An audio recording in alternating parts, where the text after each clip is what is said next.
We're live. Well, hello everyone. I shouldn't look directly into the camera. I should look directly above so I don't scare people. You notice now we have a cool face cam. It's got like a sort of angle. I don't do calculations, but that's probably somewhere between a 15-degree angle or a add 360 to that 375-degree angle. And today we're just going to be trucking around. I thought it was a pretty low-key game. Wasn't going to be anything too crazy. It's called Easy Delivery Co. I mean, I haven't played it.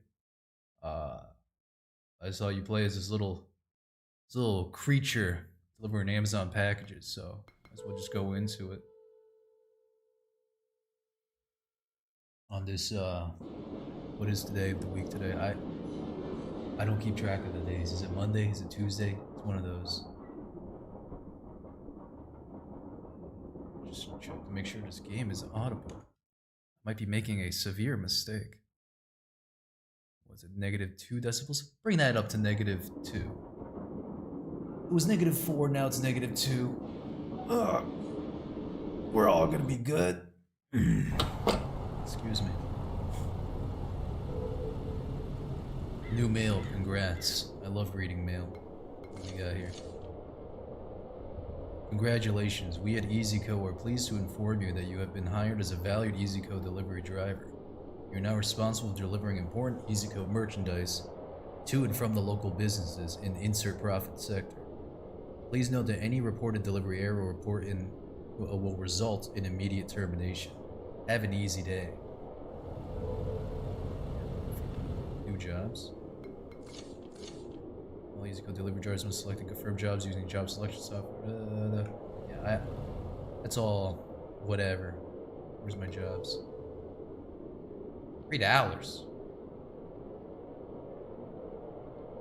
Yes. Picking it up there. Pick up the package. I mean, it's right on the way, right? I don't think that's going to be any big trouble. I already lost this. Where are we? Where's my map function? I didn't even look at that. We're taking a right here.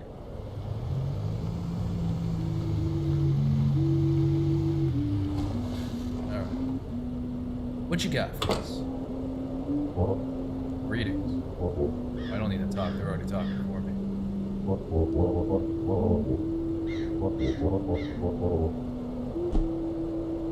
Okay. I got this. Is that it? And,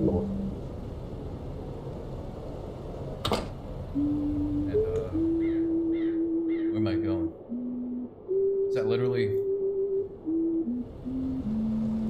the next store over?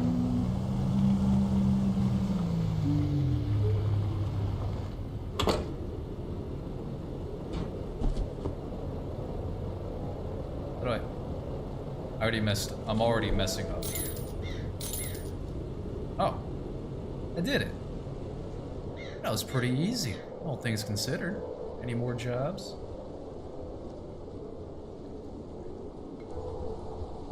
Nuclear Winter, Animal Crossing, Stranding? Yeah, no, I think that's the official genre. Well, I mean, I'll be honest, it looks like I can just walk straight to their destination. It's not too far away. Seek shelter. Oh, God.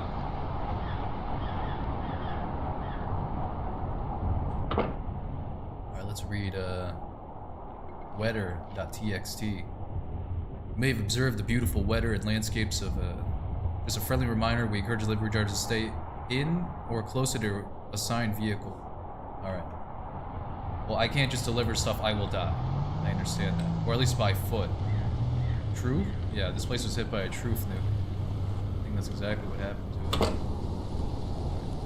What you get? Are you a new guy? That I am. Look so young. Alright. Oh, she put it underneath. How am I supposed to... Oh, there we go. Sorry for yelling. I'm new. Where are we going? Right back? Okay.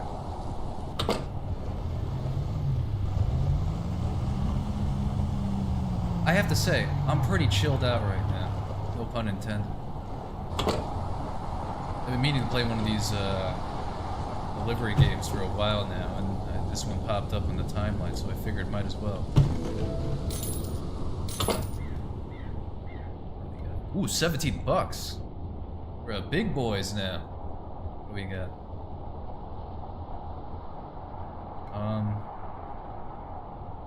Can I just leave town? Follow the road for a while, and I should be pretty good. Doesn't seem like any bother to me. You can tell this is a Japanese car. I don't know exactly what kind. I don't recognize it. I mean, it could literally also be a, what do they call their super miniature ones? The K cars? Micro cars?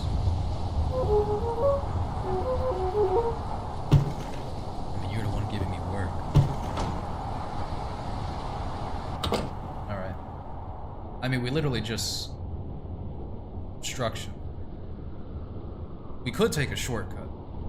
You see what I mean? Like, I don't necessarily know what's preventing us from going as the crow flies. Let's try that out. Alright.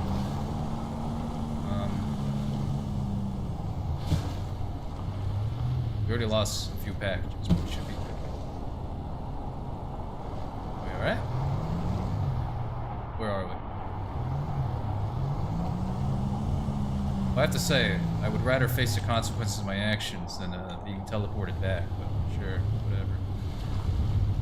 We just go too fast? We just go slower? Is that the trick? No. Alright, well, hello. The jobs. We're dead.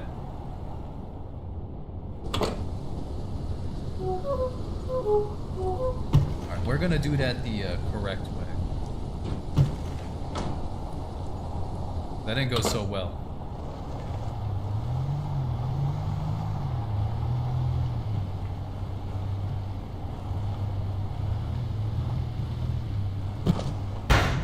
Alright. New plan. Let's not do that.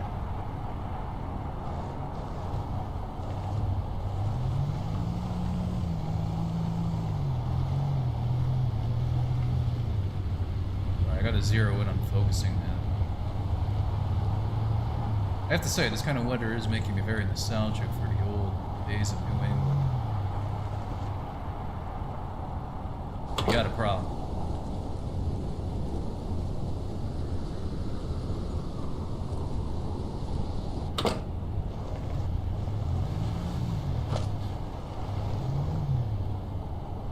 I mean, I might as well just reset, right? No, wait.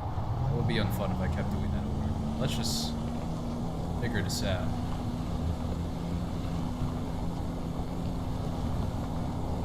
Alright, I'll be honest. I think my initial plan was actually the smarter option, all things considered. Which is crazy. So I cut across down here, and then I take the normal route. Just make sure not to lose as much as possible, that's all.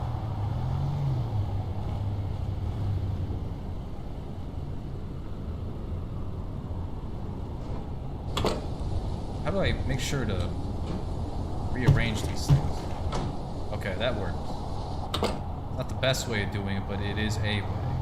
That makes sense.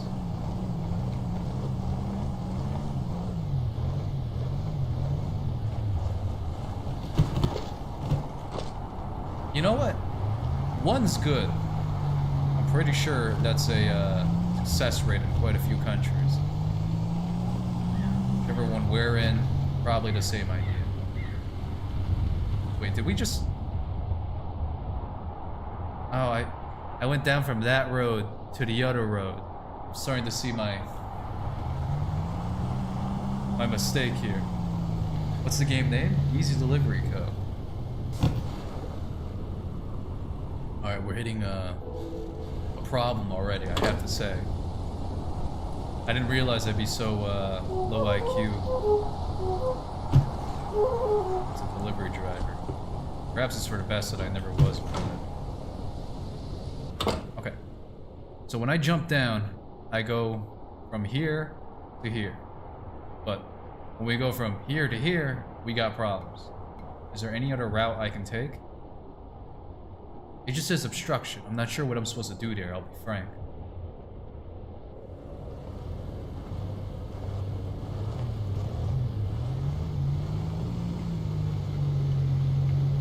Unless I'm supposed to hand deliver these packages to the other side of the obstruction.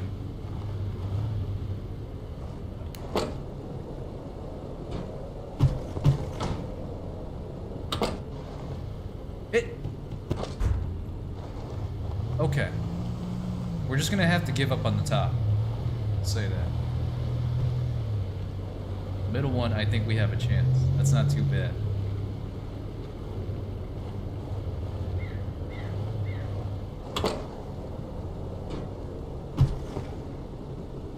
So if I just go up.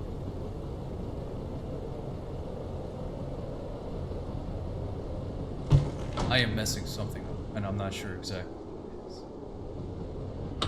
I mean, we can't go down here. That just kills us.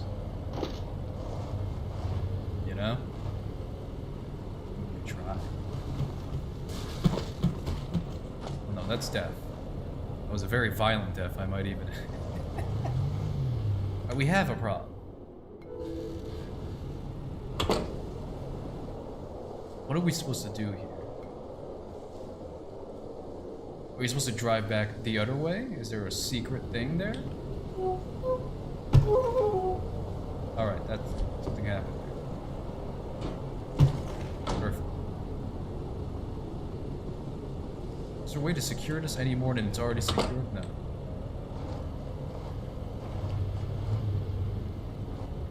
I mean, we're just gonna be repeating Sisyphus rolling the boulder up the rock here until I figure out another route. Are there any controls I'm missing?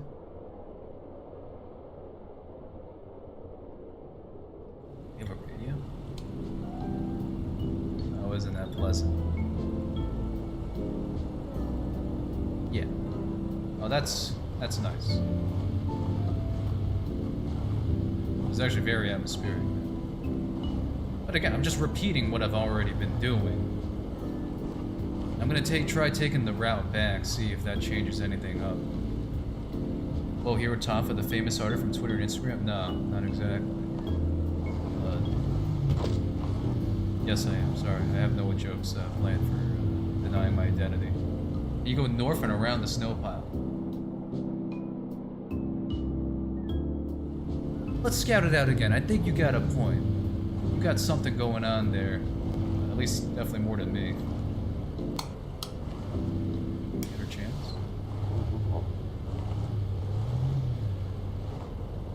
Right, by north, how north do you?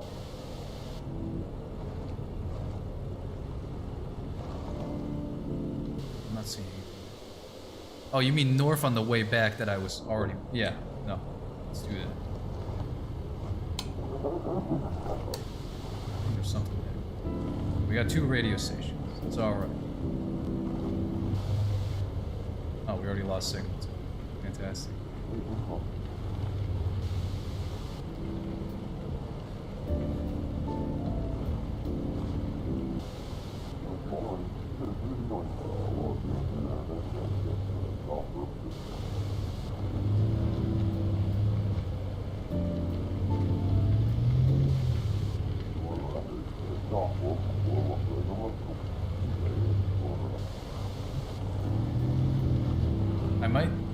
I might be like screwing myself over here by not using the gamepad, but you know what? That's part of the experience. Okay, well, that's the answer to that. We're all dead.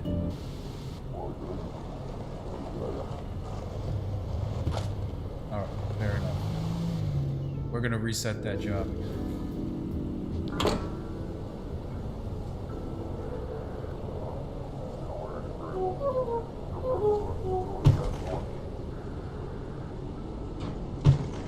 Energy. we have a mail about energy. Perfect. Peak operational efficiency. Energy drinks. That's nothing on my end. I don't need no energy drinks.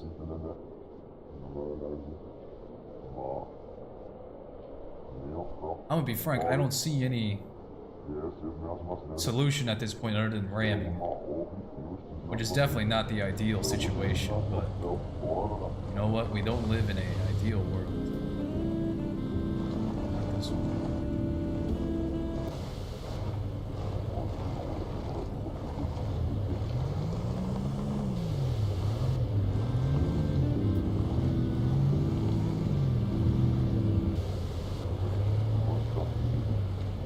Doesn't matter.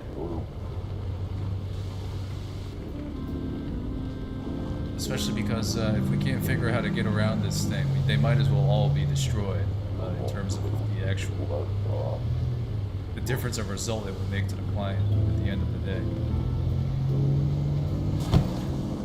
That's definitely not the answer.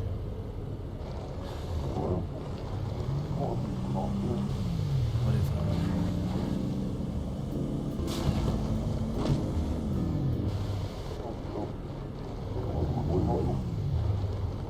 at this point, we're just actually dead, so there's nothing to answer.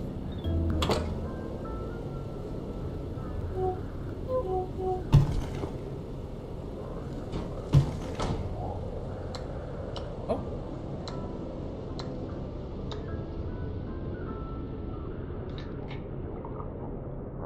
That wasn't that nice.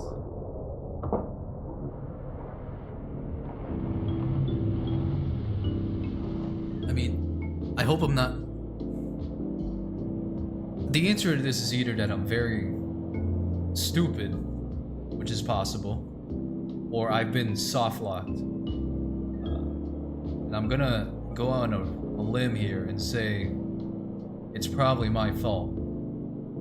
I'm also gonna be completely honest and say I don't really see a way out of this in terms of mechanics that have been given to me and available.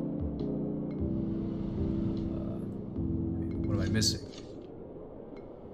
It's not gonna help me.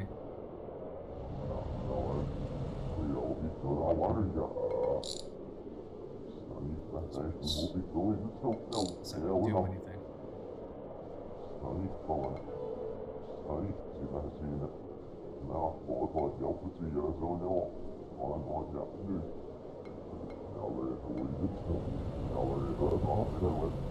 I mean, is it just the job is like not good?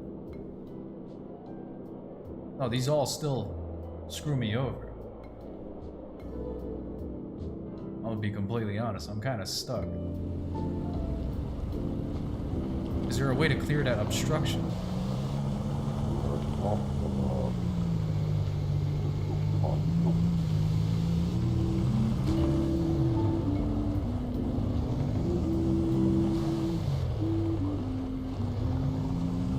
What's this?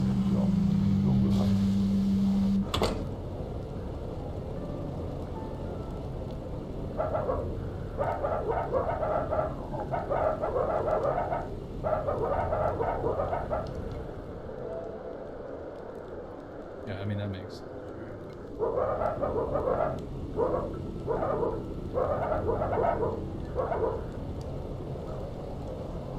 Thank you, Mr. Dogman.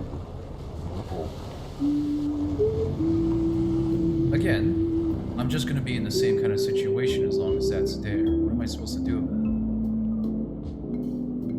it? I can't go around the map. This is the full world, it seems like. What am I supposed to do with obstructions?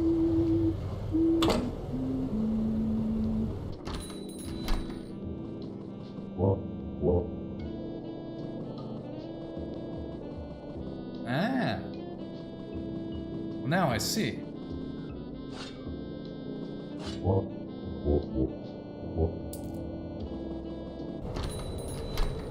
I just had to explore, but I had to use the noggin. That's my job to clear myself out. This is gonna be 10 times easier to deliver. You kidding me? It's bags of seed.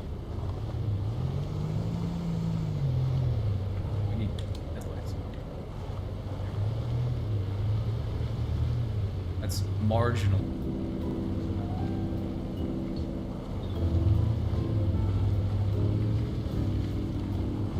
All the law. That's important. Never know when the animal police might be on my ass.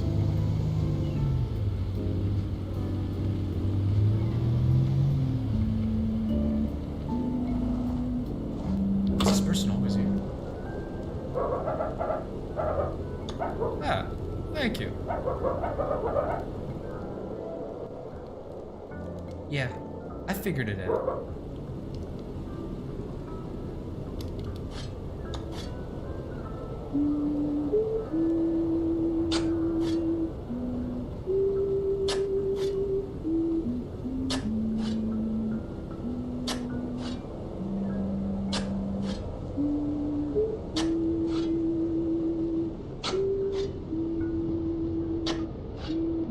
This is just New England Simulator. Alright, now that should be good enough. I don't see any reason to do any extra work for the municipality.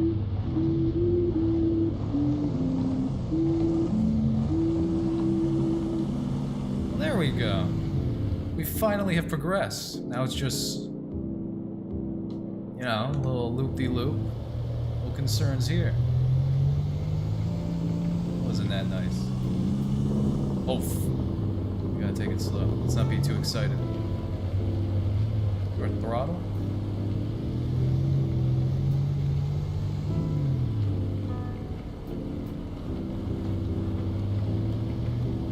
Let me check real quick. There's like a throttle option. Otherwise I'm gonna go crazy.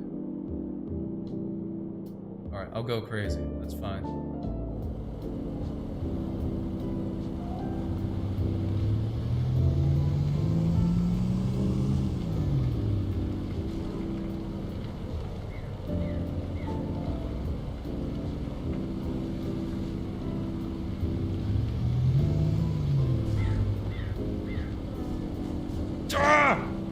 Okay, we're fine.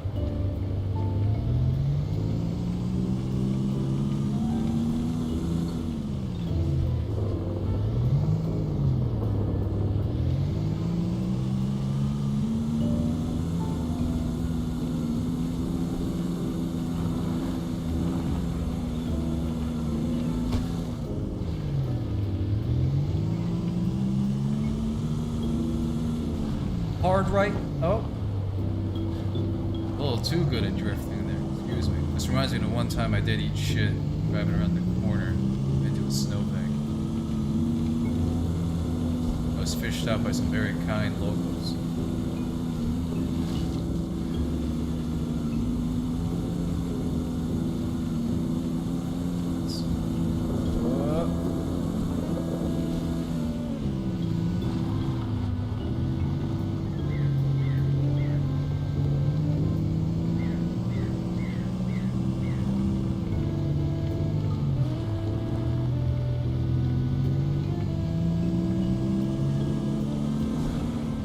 We're dead. That's it. We lost. Oh, shit. Whatever, I gotta get the thing first.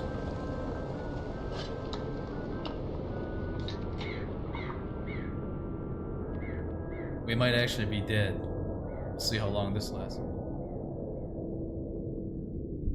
I just realized, was I able to pick up the packages I lost beforehand?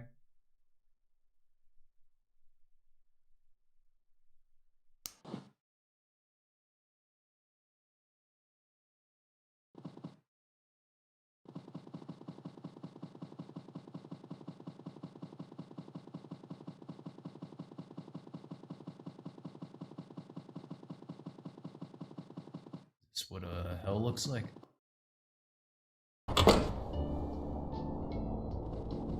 Oh, hello.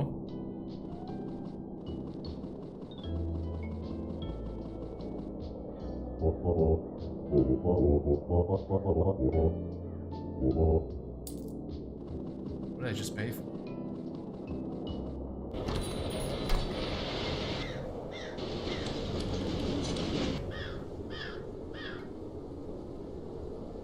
Oh, alright. Bunch of jobs now.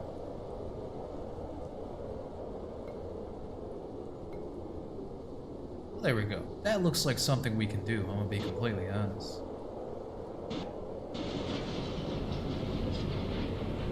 The consequences of failure do not convince me to give up anymore.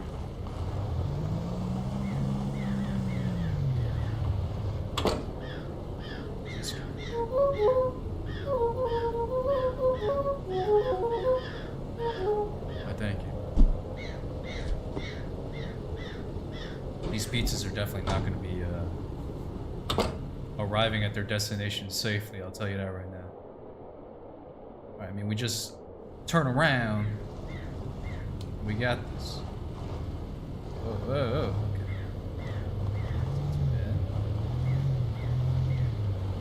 Then after we turn around, take the right at the next intersection. Next intersection. We're gonna be exact.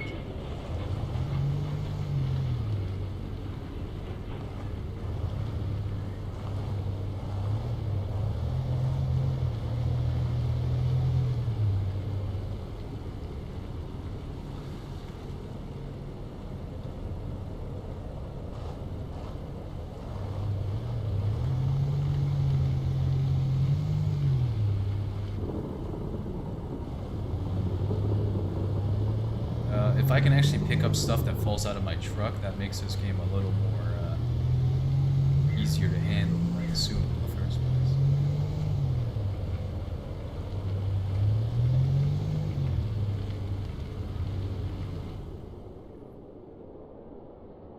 We're just going straight.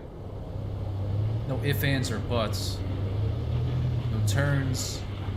No banging U's. Nothing.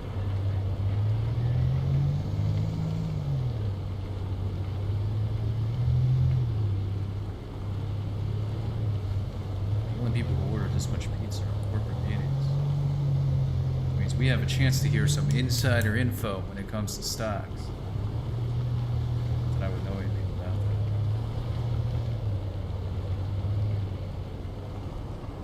that.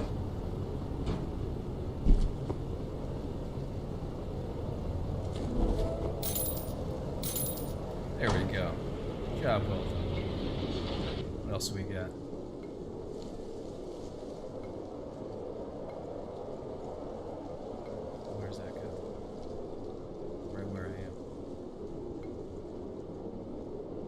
Here, deliver back in the first town. Is that a smart idea?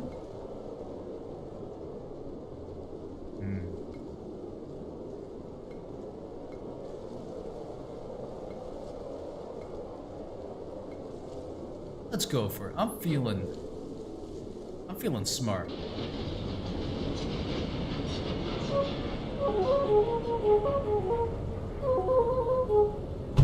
Oh.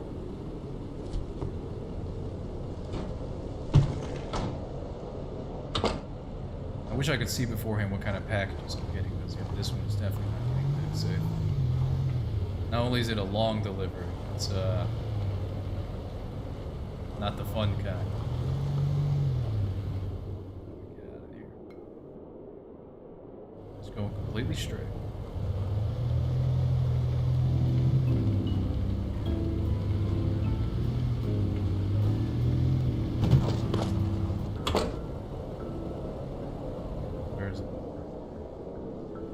Pick it up. Alright, fair enough. That's fine. What does it matter anyways? I mean, let's actually just see what the consequences of failure are. If I only deliver 2 out of 3, no, 1 out of 3, does that mean I get 1/3 of profits?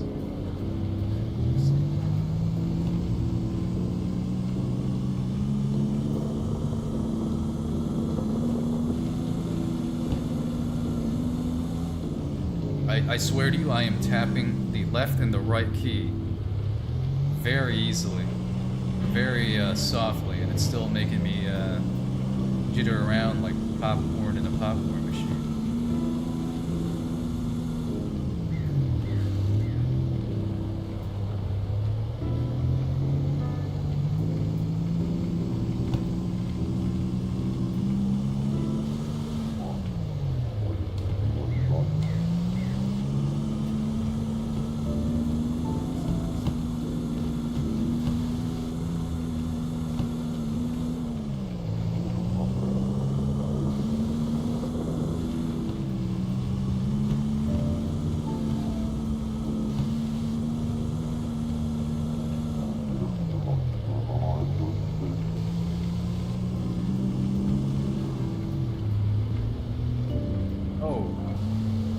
Homeless dog man, how you doing?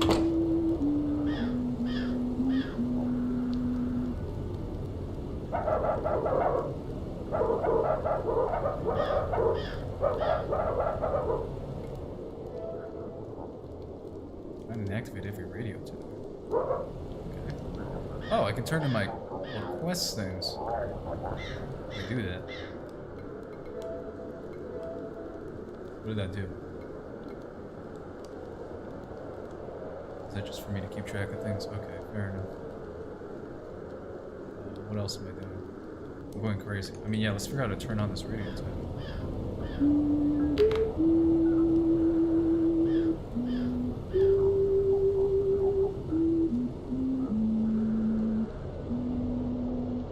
We'll come back here anyways. I'm not seeing the ability to really do anything right now. Unless I'm just supposed to, like... There's no way that it wants me to just, take this car over and, somersault in. Maybe. I won't try to guess any more into the intentions of this design.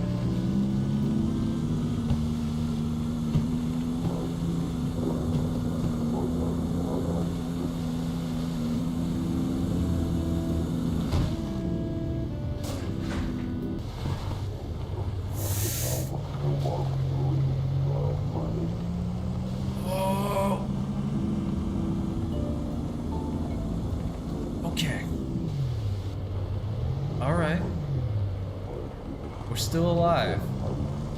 There's more than I can say for the little bugs we're crushing in our path.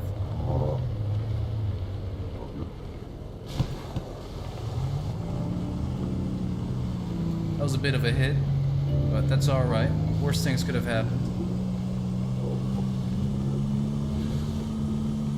In fact, I can name at least 3 worst things that could have happened compared to what just did.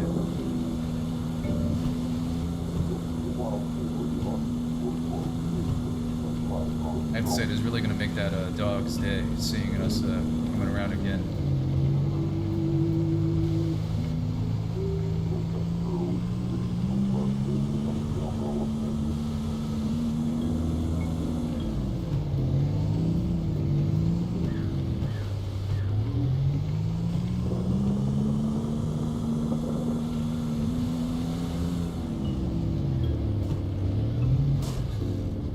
The most unrealistic thing about this game is that the roads are just wide.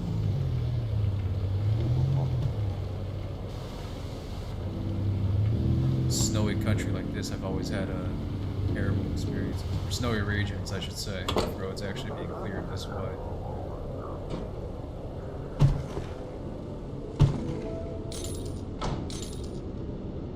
I got paid the full value? I messed up. I don't deserve that. If you insist.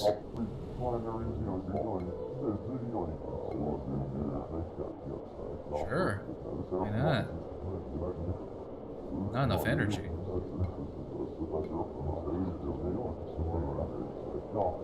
I'm just...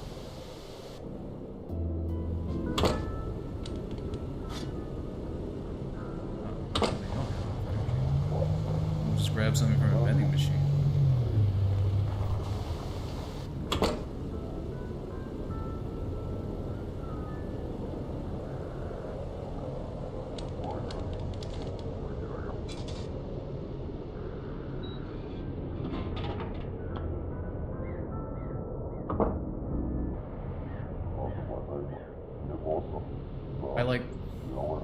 It's so cold that I can't even, like, drink inside my car without being forced to endure it outside for whatever reason.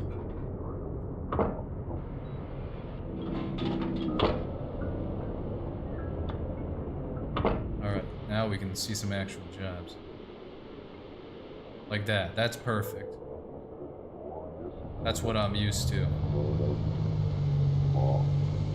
Being an Uber Eats driver. I mean, I can only presume. I have no idea. What is with the terrifying truck noises? Why, one, this game looks fun. But the demo's right out there. A while since I've spoken to someone new. You've already said this, don't lie to me. Actually, let's see what to buy.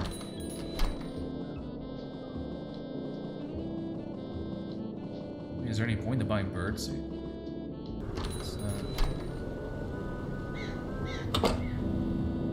It's literally just right around the corner.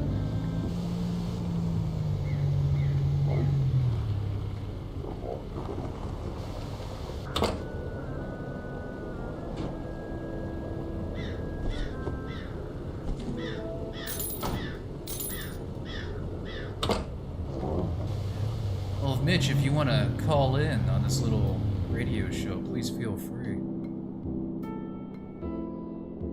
Just gotta pick something up right now. Okay, this is all like the same spot, so that doesn't really matter. I'll just take the highest pay.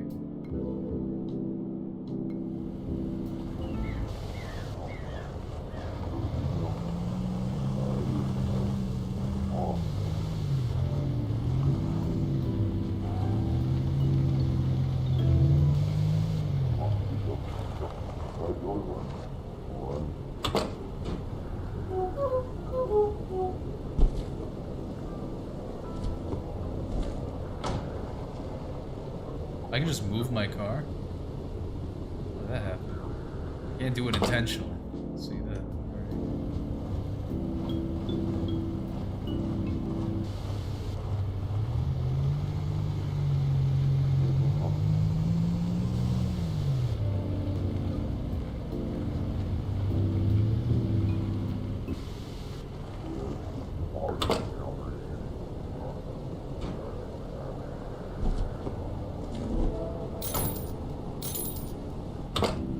Why do I get paid extra money?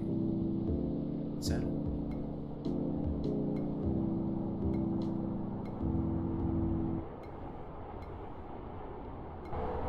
I mean, if you keep offering me easy jobs, I'm just gonna keep taking them. No worries on my bed. Whoa! I'm getting a call. Give me a second. Terrifying. Adjustments have to be made. Please give me a second.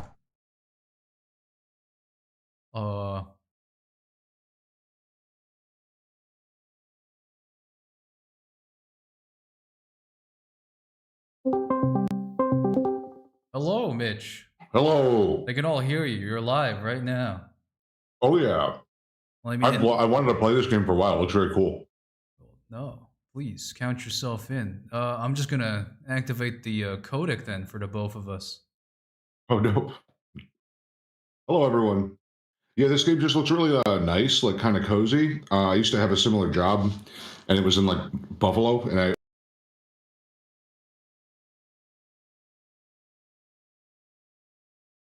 Except it wasn't really, but you know, it felt. I remember it being nice. All right, let's see. The footage is gonna be quite delayed, but I guess I won't matter in a game with as low intensity as this. I mean, you know what? I'll just stream it to you anyways as well. Oh, good idea. Uh, If it's not a burden. Sorry to interrupt. No, it's all right. This is very fine. I was thinking about inviting you, but I didn't want to bother you too much. I know you're very busy these days. No, I'm doing pretty good. I needed the sleep, but I'm up now, so I'm feeling better. I hadn't slept in like for any meaningful amount of time. I hadn't slept in like 72 hours. Very tired. Well, that's heckin' bass. Is that what the kids say these days? I think so. I think that's what they all say. Oh fuck! I almost ran over someone. Almost. He's fine.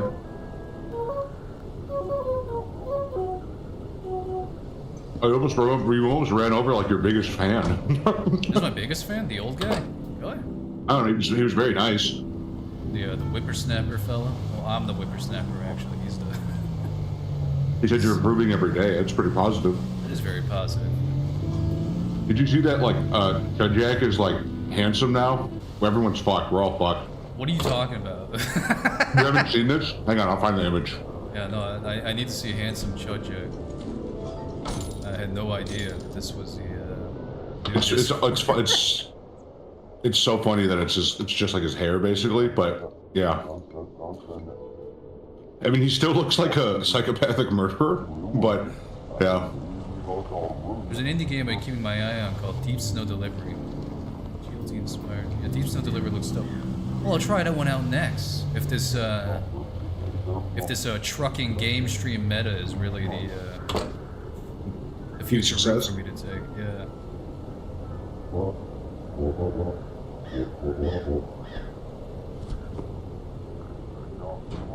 I'm having fun. The initial roadblock, I don't know if you saw it, Mitch. It was like a snowbank it spawned me. Ooh. And I just basically was stuck and I died like 5 times in a row. You can die? Is that when you just like slam your shit around too much? Well, something happened once when I was like crashing and it like teleported me to like a purgatory hell dimension. That was kind of scary. But nothing. Oh shit. Maybe it wasn't purgatory. Maybe it was just my imagination. We'll see. It was quite spooky for a bit.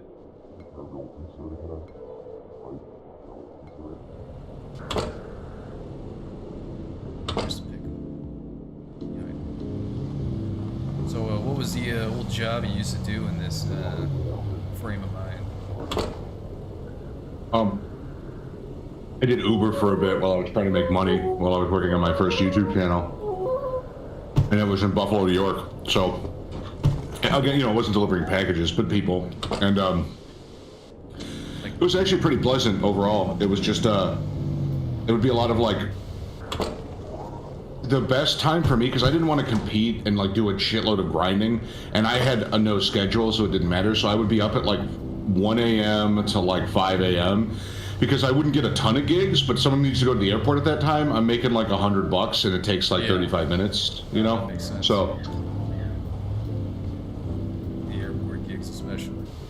And then I kind of liked when it snowed because I didn't have a problem with it. I had 4-wheel drive and they have to pay like, times and a half rate because everything's fucked, so.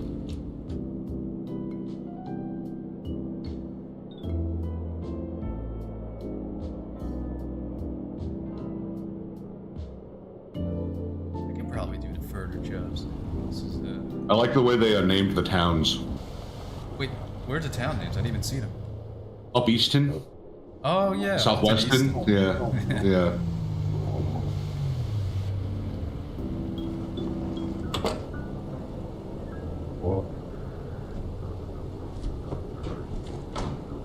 Sometimes I wish I didn't have so many responsibilities and I was kind of back to doing something like this, but it's just not how it goes when you get older. Yeah, well, I mean, it's like, maybe the developer of this lives in like Japan or something like that, but what am I thinking of? I've done delivery jobs before with my dad, and it's like a big like white van, and it's very unpleasant to unload. Yeah. But like when I see like these little like K car like style vehicles, which I assume are more regular in Japan or East Asia in general, I imagine it's a lot less backbreaking with delivery stuff. Unless they have to do multiple trips, I have no idea how they handle that stuff. Professor T said in your chat, there seems to be a bit of an indie game trend for snowy small jobs. I think that taps into, honestly, like ancestral memories. Because like you got to think about who's making the games and who they're for, and you're going all the way back to like these.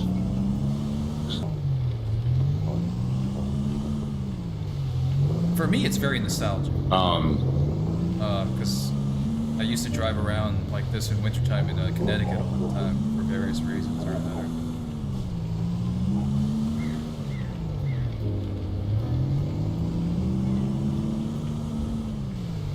I'm having grown up in Chicago.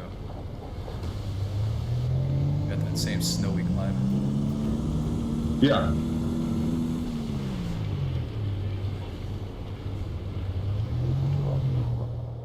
Well, the way usually, it's mostly that it becomes this new interesting kind of obstacle. And it also keeps a lot of the loser drivers inside so you don't have to deal with them, which is nice. Yeah. This one time I did slip on the road, like at like 5 miles per hour twice, and this snow plow like behind me saw it both times. That was humiliating. I'm sure he's used to it though. Yeah.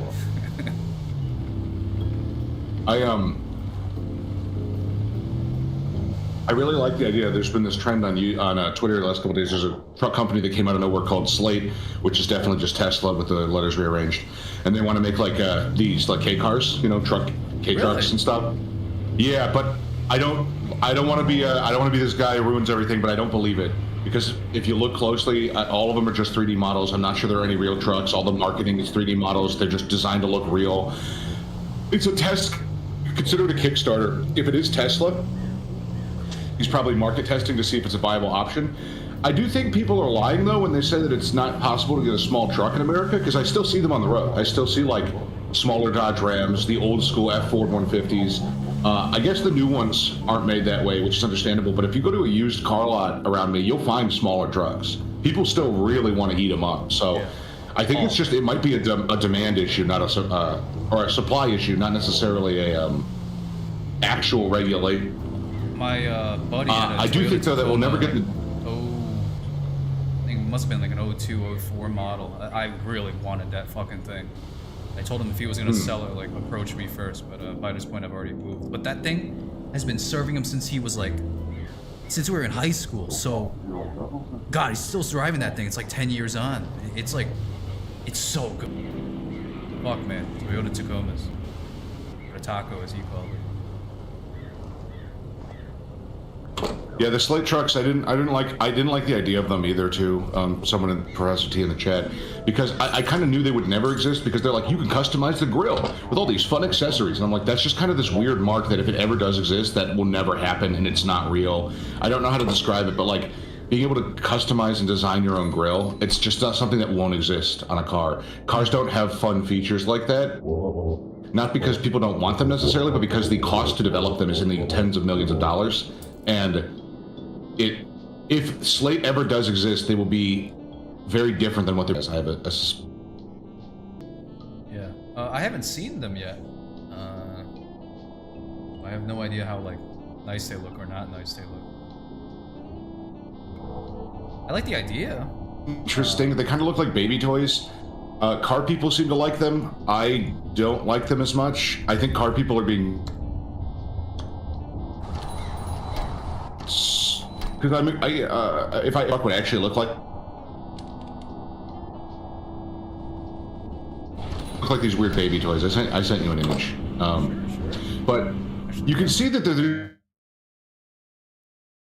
pretend they're not 3D models, and it's really bothering me. All car companies do that, but like even this shit, like they're positioning them in ways where they make them look like they are real, and I'm pretty sure that none of them actually exist. Yeah, I'm seeing it now.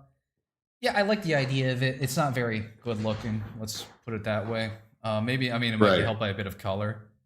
I don't know if it still is, but my old YouTube banner was like a 90s Tacoma that's like in red, and that's just how much I've been obsessed over these things and the idea of owning one. Where am I going?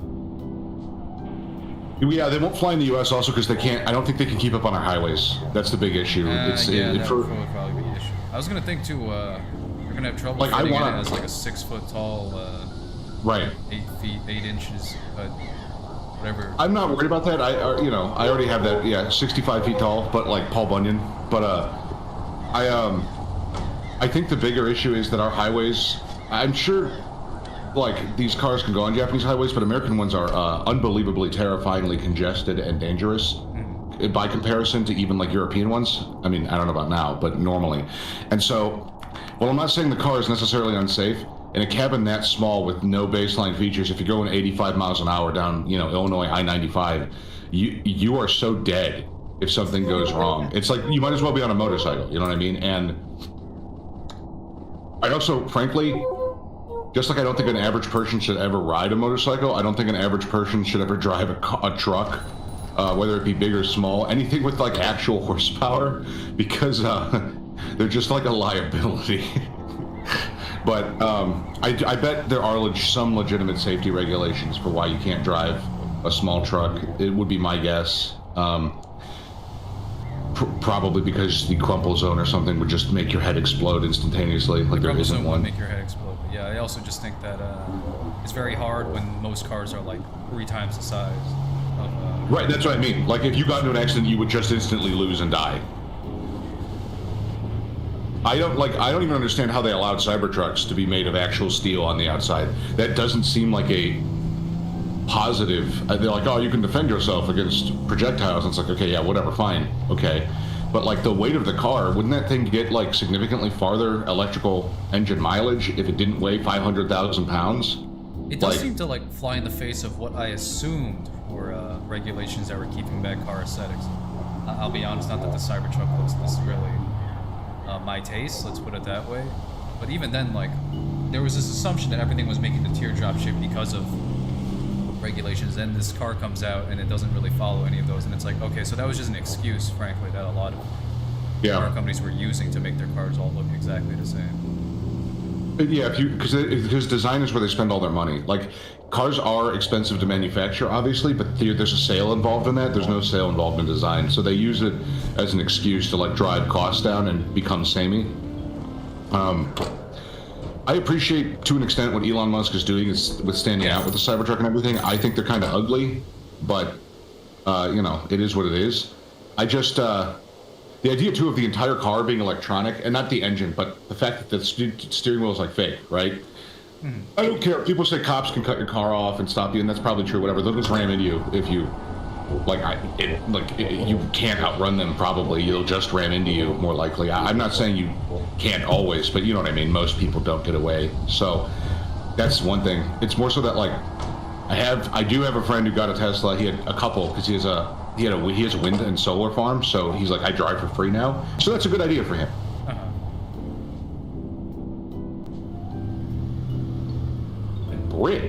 They bricked the car, and he like they repaired it and everything, but it was gone for like 7 months. Wait, really? Can't have their car. What the fuck would I do? Like, if I was going to be late to work that day because my car got bricked, like that's unbelievable. Which is an insane thing. And I think about how often my computer like resets in the middle of a video render or something. Yeah. Fuck me, my fucking package. Whatever. Who gives a shit? Who gives a shit? Fuck this Gage, my gay chungus truck. I get like paid the same anyways. It's like crazy. Well, they don't know. They can't. You know, they don't know you smashed the thing until they open the package. Yeah. Later, so. Well, they're missing like a whole package. But I guess yeah. Fuck me. Another one. Whatever. Yeah. It's the same pay. I'll just apologize. Yeah. I'll just say I'm so sorry. So sorry.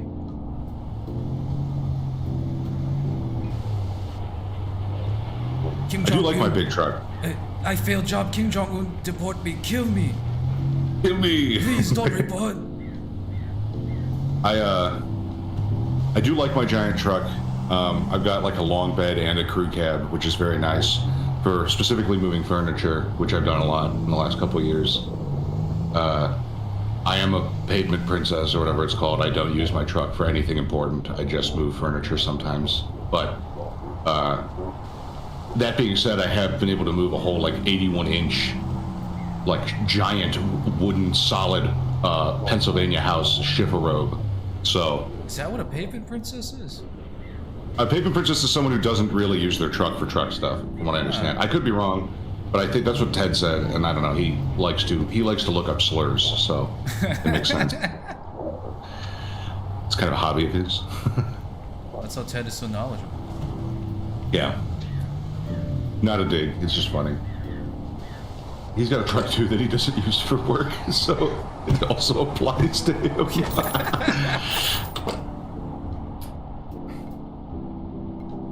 Yeah, Mitch, sometimes I'm just a bit of a pavement princess. You know, he like curtsies away. Ugh. The idea of Ted curtsying is very... It's like, yeah, it's funny. Unlikely.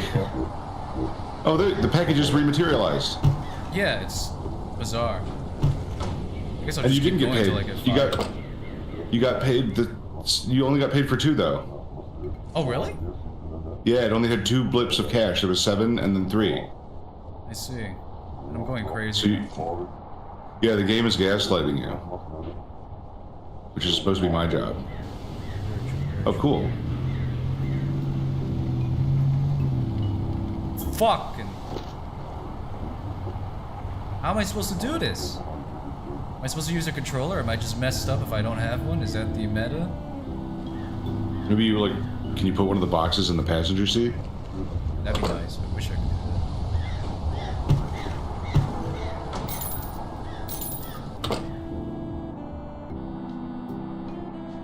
To be fair, it was just down the street. You didn't have to jerk it sharply, yeah. And they got 2/3 of the packages, which is like a C+ at most schools now. So yeah. I wouldn't beat yourself up too much. I'm looking at the weight of these things. I'm assuming the 3-box things are 160 kilograms, so I'm just not gonna do that. Yeah. 60 is probably not much. That's 3 boxes for 116, but then there's only 1 or 2 boxes for the exact more money. It's only slightly farther. Live in a fucked up world. Yeah. Huh? Oh, I just said yeah. Oh.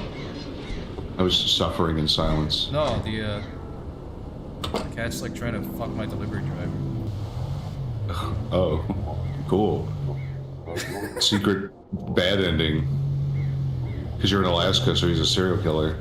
Is that what Alaskans do? Oh yeah, they've got like one of the highest serial killing. Like, it's the fact that you're completely isolated and like, it's like the Zone in Stalker, but in real life.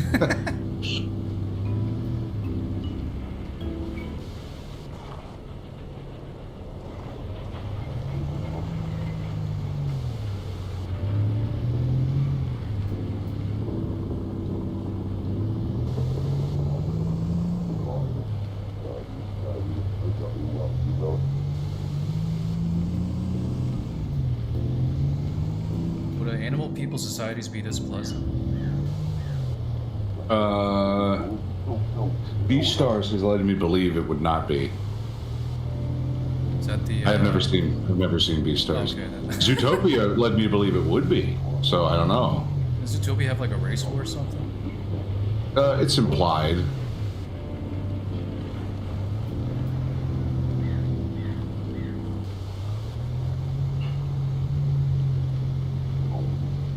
Hey, calm down. He's been meowing at the garage. There must be something in there he wants to kill. I'll be right back. I'm gonna feed him. Sure. Real life cat physics. Let's rearrange those backwards.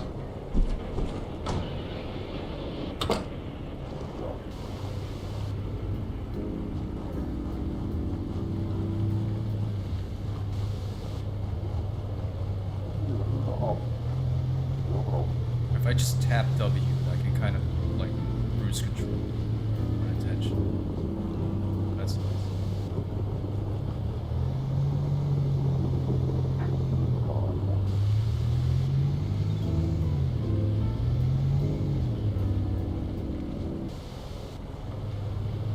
It's wild to me that B-Stars is written by the daughter of the author of Baki. Baki scares me. Every time I see a clip from it, I have to say, fuck! Oh. Sorry, I interrupted the train of thought. Baki scares me. I saw like one episode of it and I was like, oh my god.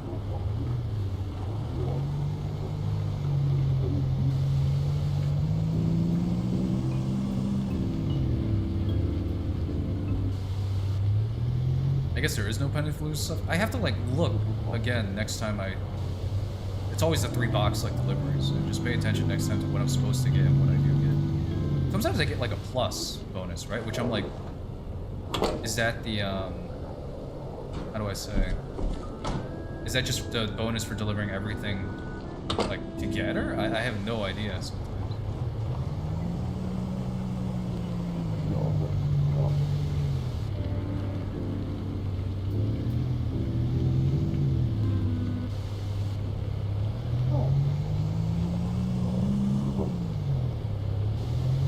Most unrealistic things. I didn't bring the mixtape.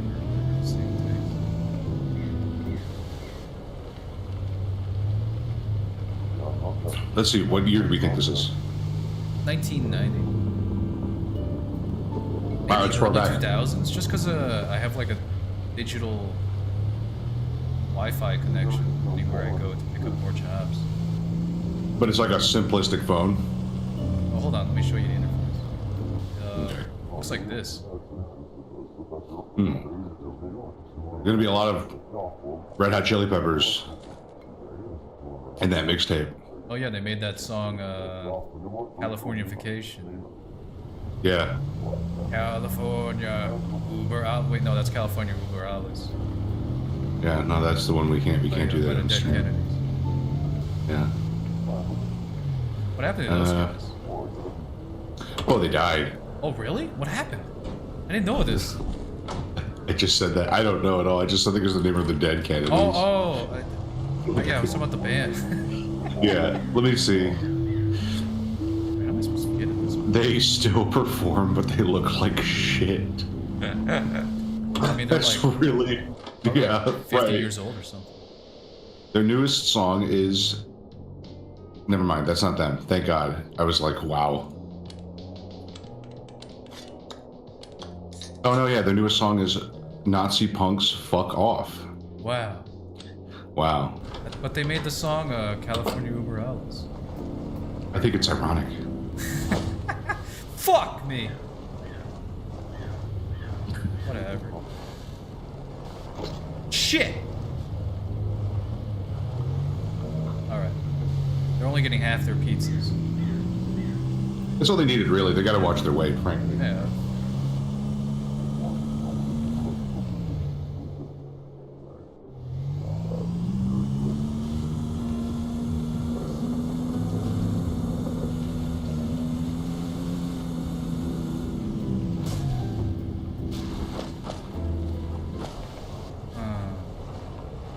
Oh, there it is. Why does it respawn sometimes? I don't know. Is it like every time I lose all of it, I get a penalty? And I pick it up? We'll see.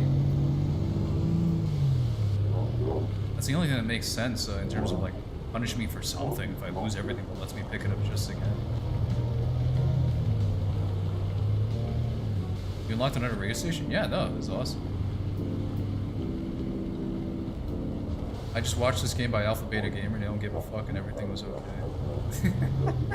I love Alpha Beta Gamer. I remember the first thing I saw from was like the World War I horror one, the top down. I need to get some energy.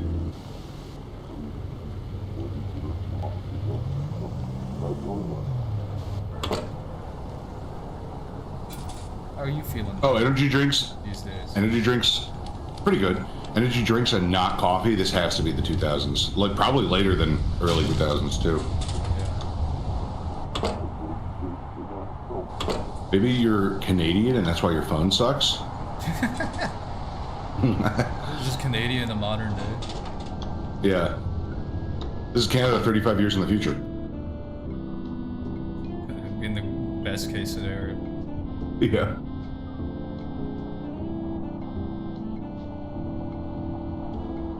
Oh, do you get stuck? Is that what a shovel does? You can like dig yourself out? So like the start of this game, this video, you'll see, yeah, I had to get like a shovel and the game didn't tell me. It like spawned a giant like snowbank obstruction.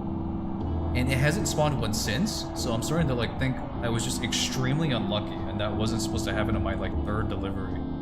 I just kept crashing over and over, trying to like figure out how to get around it.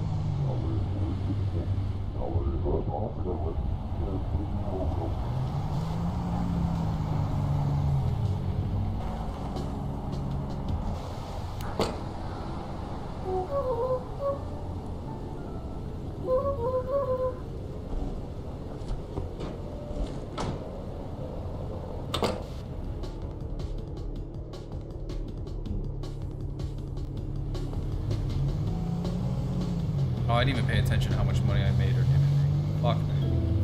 Whatever. It's fine. It's funny. Delivering fresh frozen pizza.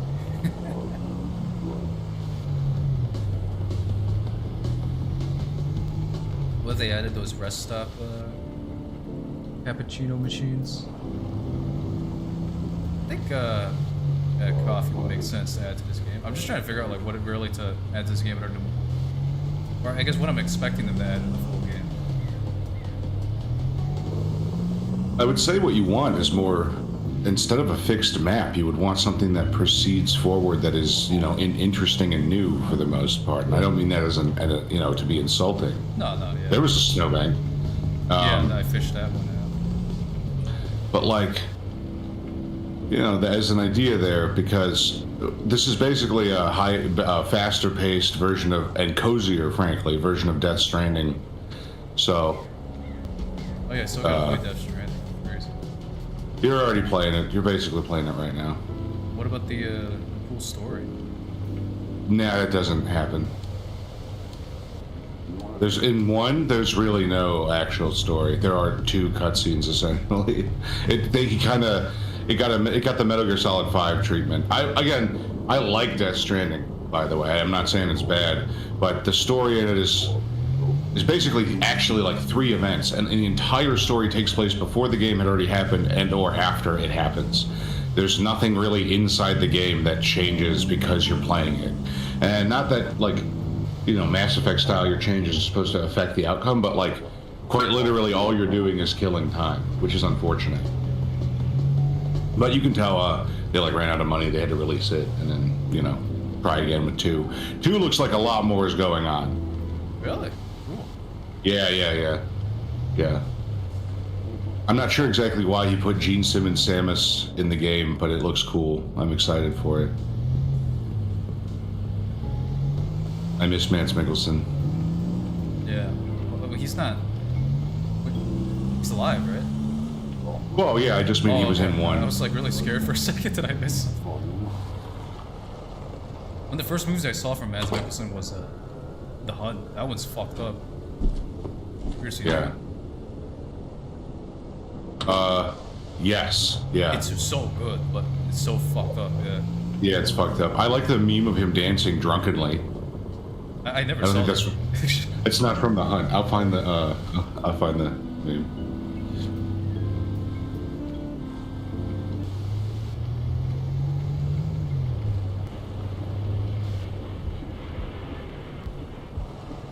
It's in another round. Hunt, but who do you think took the shot at that other person at the end?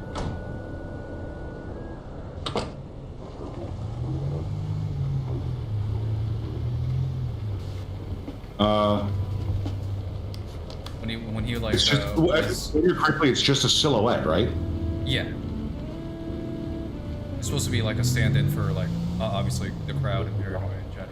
Clara's brother? Do you think it was? I think it might be. I mean, the most likely is Clara's brother, right? Wasn't his brother super nice to him? I forgot. Well, that's the. I don't know. I thought he was the one who was pissed off. Maybe I'm mixing up characters. No, you're thinking of his best friend. Okay. That was fucked up. I think that's from another round. What is that? Yeah, maybe. Oh, the dancing scene? Yeah, another round. Yeah. It's very funny. When are you gonna approach Mads Mikkelsen's one of your projects? Oh God, I wish I had the money. Him and Suzumu Hirasawa, Hideo Kojima. There's a couple people I'd really like to work with before it's too late. Not to, I'm 30, they're not. So, but I didn't get a chance to work with Araki or. Well, no, Araki's not dead. Iwata or Berserk. I'm so bad with names. Yeah, Berserk, man. Yeah, exactly. And I take a lesson from both of them too, because they both died at like 55 from heart explosion. Yeah. And I think there's got to be something like that. Was kind of a wake-up call when he died. I was like, I got to take things easier.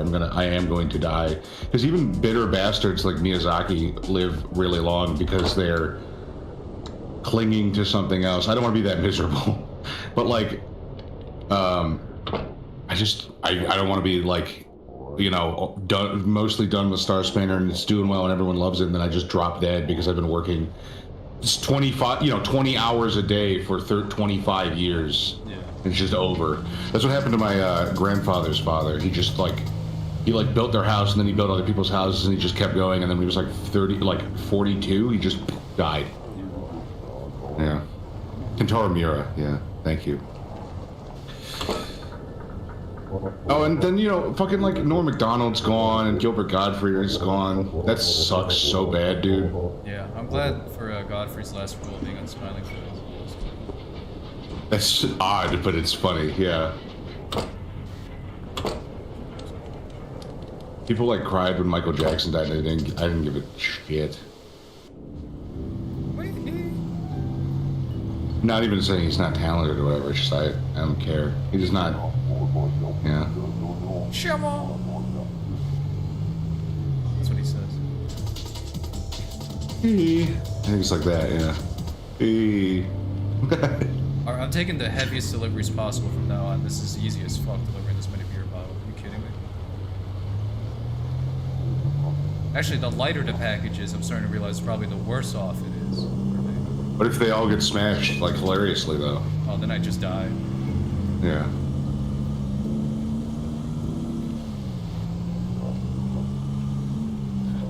Your truck would be blasting Little Dark Age when you drive it off the side of a cliff. Somewhere on the bridge, I didn't go to hide. Is that how the song goes? Yeah, no, that's it. That's 100% it. Yeah, Toriyama dying too was just bullshit. It sucks ass, man. Yeah, that one struck deep around the world. Yeah, I mean Latinos everywhere in agony. Yeah. The Jedi felt that one. Yeah, there hasn't really been like such a universally beloved shonen.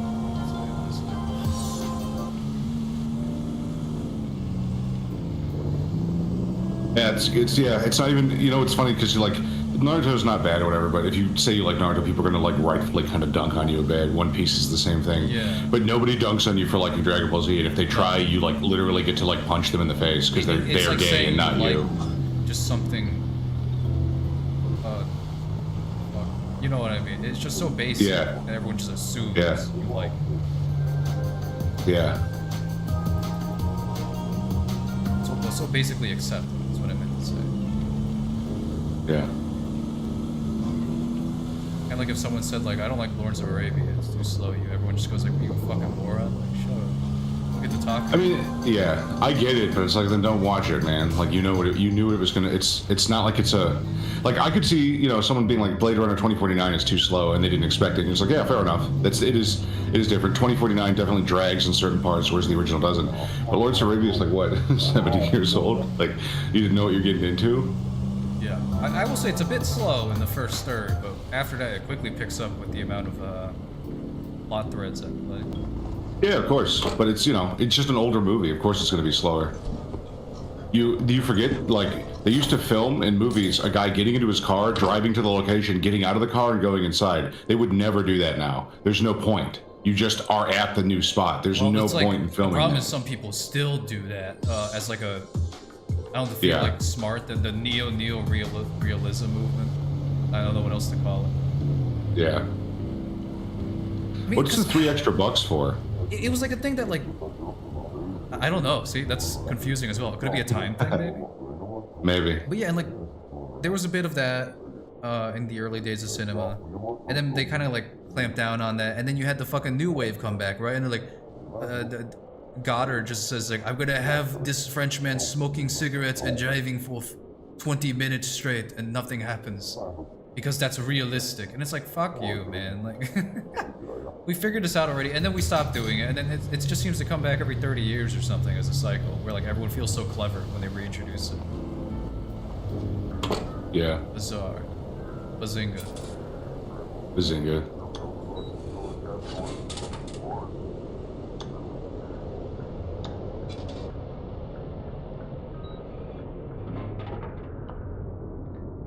Don't die! Don't die! Oh. That's how I died last time, I remember now. The winter took me. As it does.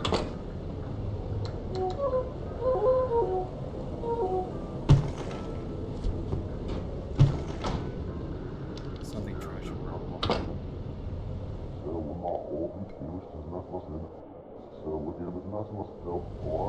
Yeah. Professor T said in the chat, if you want realism and vibes, it has to serve a purpose. I firmly believe so if you want to learn about, like, let's just say graphic design, but it applies to all forms of design, car design, object design, engineering. You lost that box so fast. It's so funny. I have to watch the delayed stream because the other one like glitches for some reason. It's not your fault. Don't worry about it. But really? Okay, then I'll just stop. Yeah, don't worry about it. Like, yeah. Take up any extra bandwidth. But there's I fundamentally believe in these principles that if you think about how objects were designed in real life, and I don't mean like, you know, God sculpting them or whatever, I mean like evolutionarily, the design of a flower or a plant is very purposeful. It might be technically a random organized set of events, but they're sculpted in a way that serves a purpose. The way the flower is shaped, the petals, you know, all that is very important to the structure of the individual flower and what it does. A tree and a flower are not the same thing for the reasons of design. They have different design goals. A tree's goal is to get big and plant roots. A flower's goal is to like exist within a limited space, etc., etc. If you're going to design something, you have to understand the fundamental reasons for why you are designing it. And most people don't. They just kind of mimic or parrot or enjoy what they're doing, which sounds like really bitter to say, but like it's a good thing to enjoy what you're doing. But if you're painting and there's no reason for it, then I don't even think it technically is considered artwork. I know that's a lot of people would fight me on that, but that's because people think that any pencil put to paper ever is now artwork.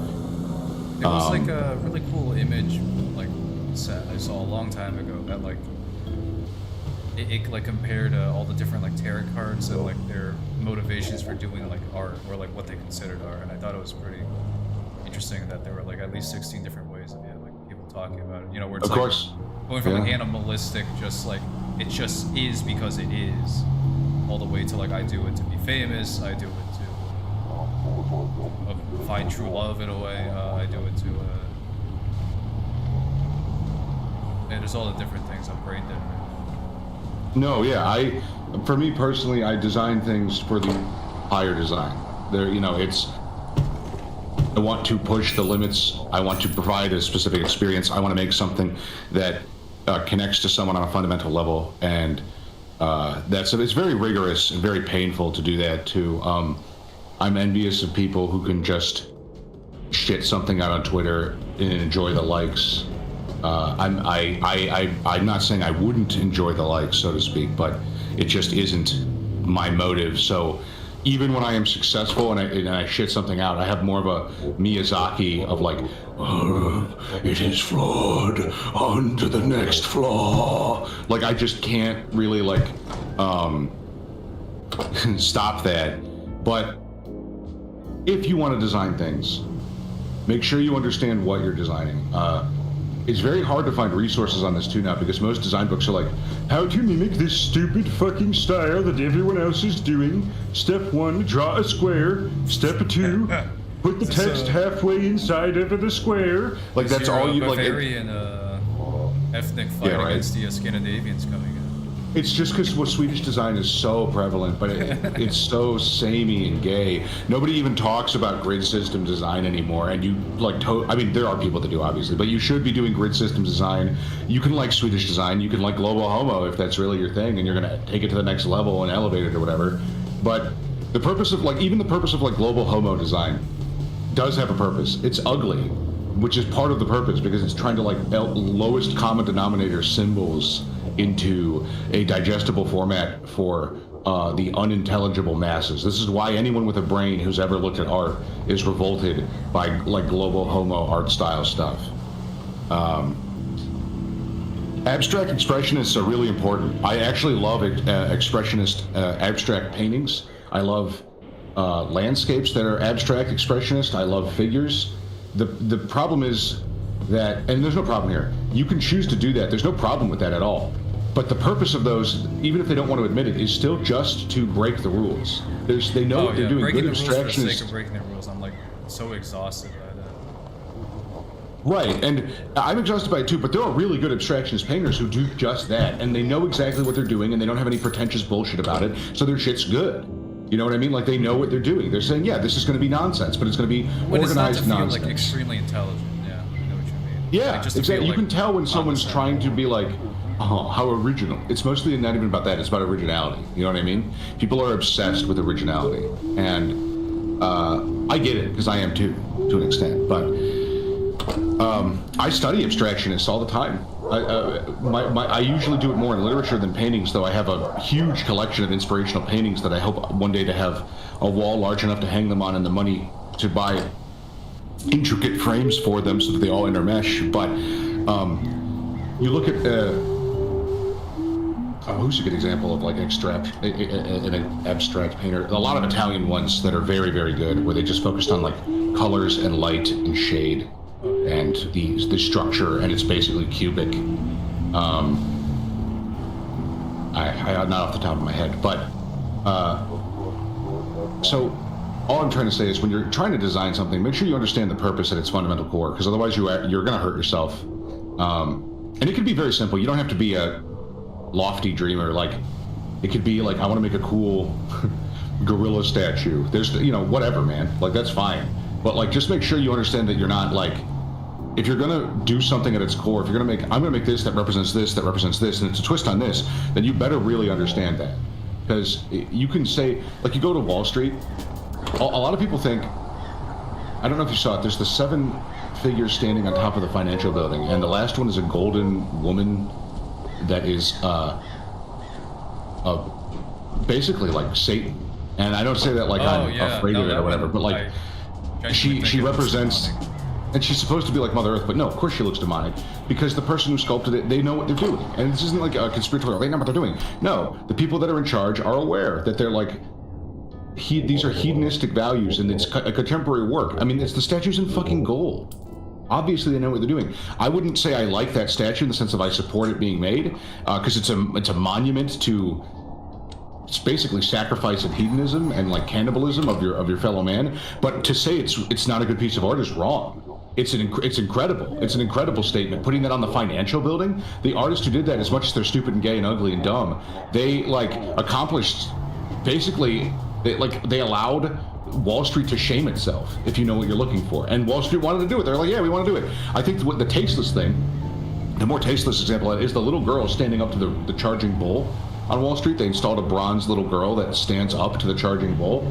It's so, dude, it's so on point that a woman is destroying the economy. Yeah. A bull charging in finance is the same thing as an eagle soaring, or like man ascending to the next level. A bull run is when all of finance is going one direction and everyone is making money, except for the losers and the crybabies. That's what a bull run is. So to have the bull being stopped by a little girl is so on the nose. It is unbelievable. I'm not even sure like what the point of it is, because even from like a hardcore, like old school socialist perspective, you want the socialist industry and quotas to be like bigger each year. Like there's not this idea of like stagnation, as you say, like a bull run is good for every kind of market system, even the controlled ones. It's very bizarre. It can be just against the idea of it by itself. No, it makes perfect sense. That's what they think they're doing. That's literally what it is. They're propping up women to be this sacrificial thing at the cost of success. They're literally saying, we're going to put women in front of the economy. Women's rights matter more than the total sum success of society. And the economy's not everything. I know it's not. People need to be happy. There need to be families. Like, that's not what I'm saying.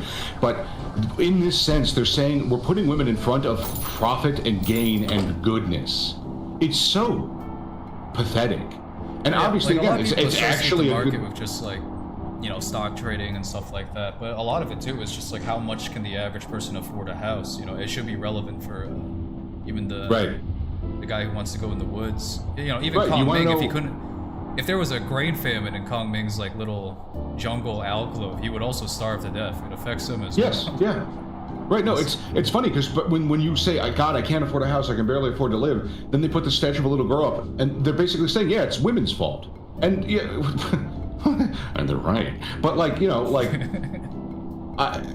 it's just so it's so on the nose. I don't think they realize too, because it's framed. So those artists are so clever. People hate Ari Aster because he's like a gross, disgusting bastard. But he just bilked Hollywood. He made a movie about a guy who takes advantage of his dad instead of the other way around. And it's one of the funniest things I could think to make a movie, and then get liberals to fund it and give you like $200 million for this shit. That's one of the funniest things I can think about.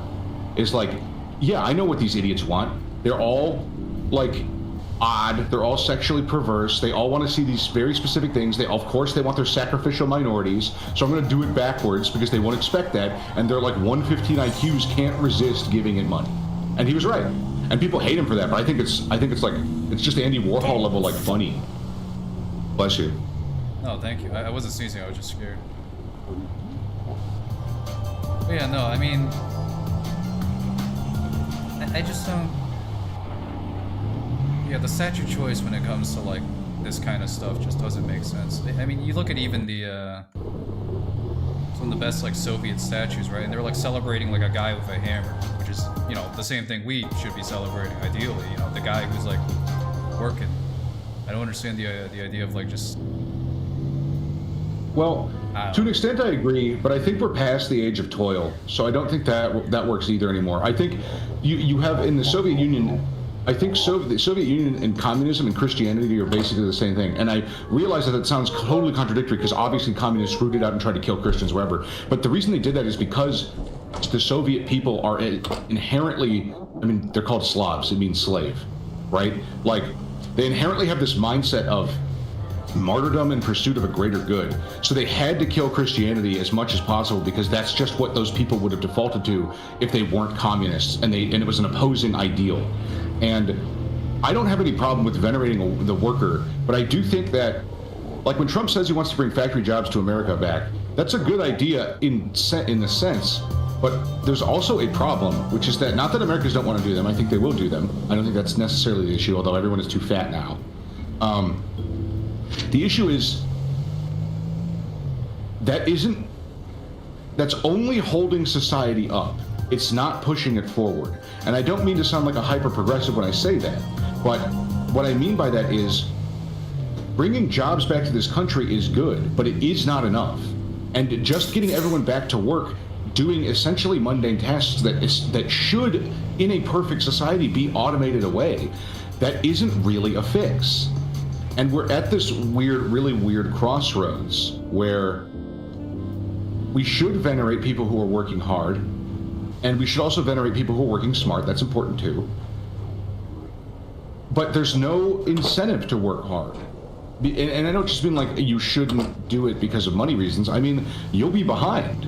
If you were a guy like, I'm going to start a factory, we're going to make this, we're going to use traditional methods, unless it's a niche good, you're toast. You will not survive. And it doesn't matter if you're here or in Japan now. You know, like, it doesn't matter.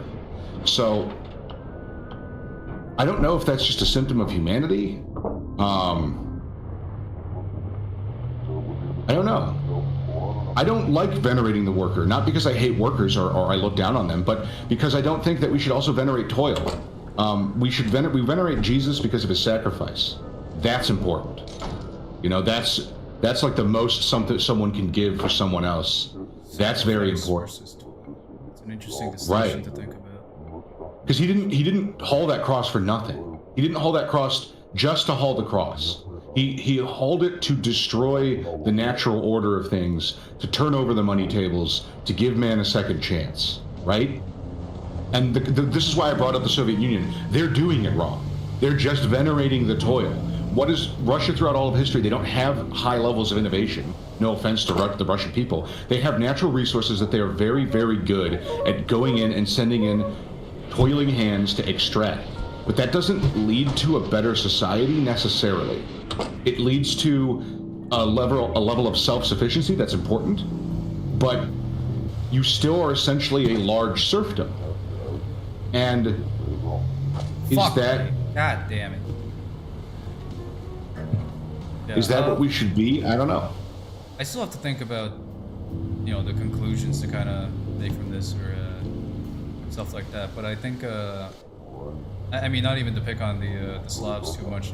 East Asians have this problem no, of course clearly, where it's like, you know, we love the Japanese and everything like that, but clearly putting more working hours and like having everyone work like 100 hours a week is not fixing the problem. In fact, it's making it worse. And the only reason they're really doing that is because, as you say, the toil is romanticized more than the sacrifice in this day and age. And maybe that wasn't always even the case, but in the modern day of the working culture, it kind of is. Yeah, when I'm not going to say survival's a joke, because you know things could collapse and we need to be careful with food supply chains and mineral supply chains and stuff. But you look at Kentaro Miura, and he's one of the greatest artists who ever lived, and he got there because of how much he worked and how hard he worked. Would it really have been so bad if he took some time off to live longer and finished his work? Like, that's the choice you're making. Fuck. And would it really have been so bad if he had assistance? So you could call that a shortcut, technically. I'm not saying it is, but you know what I mean. Would it really have been so bad if he didn't insist on going through every single artwork he made pixel by pixel? I don't know. Maybe that's what made it great. Maybe he had to die to make the things that he made at that level, but I doubt it. It's something I had to like fight with my own family a lot, and even like other people and stuff like that, where, you know, I draw, I feel like I work pretty hard, but I'll still take like a nap for the day, or like around 3 p.m. every day I'll go like, yeah, I'm just gonna play games, or like just lie in a bed for like 3-4 hours, forget it. And people like go like, oh, that's so lazy, you know, at a certain point, especially in the when from the Asian side of my family, but even also the white side of my family. Yeah, they always kind of at that Protestant work ethic mindset, which is also I don't know, right? Again, I guess expanding it out from even the range of the idea of the Soviet Union, we also have that problem in the Anglosphere as well as East Asia and everything. Yeah, I wasn't trying to pick on anyone in particular. No, no, I know what you mean too. I'm just kind of like thinking about it more as well.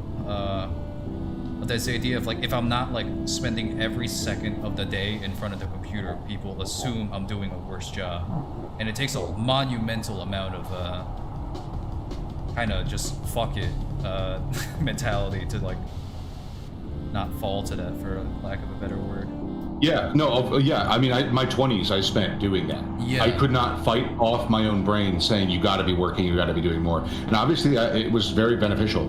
But in other ways, like my body has been sacrificed. I'm very fat. I did manage to lose a lot of weight, whatever. But like, you know, you could be very skinny or very fat. When you see a super skinny coder or whatever, when you see someone's mental health anguishing, I've realized a couple whiles ago that there's the reason that there's such a high prevalence in like specific mental issues with certain groups who code all the time.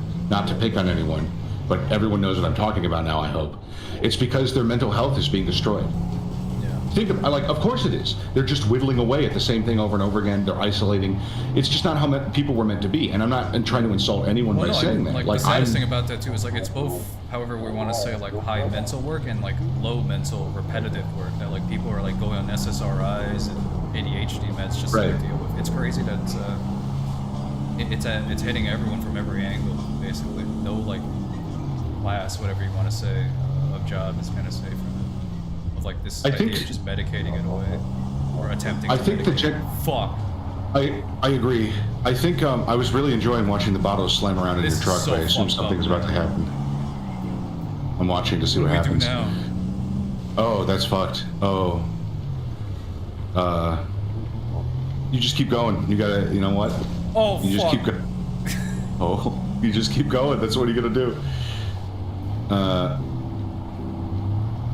And again, it's not to pick on any one group of people or whatever. I sacrificed my physical health to do YouTube and get successful, and it worked. And I sacrificed that continuously to do Star Spanner, and it's working.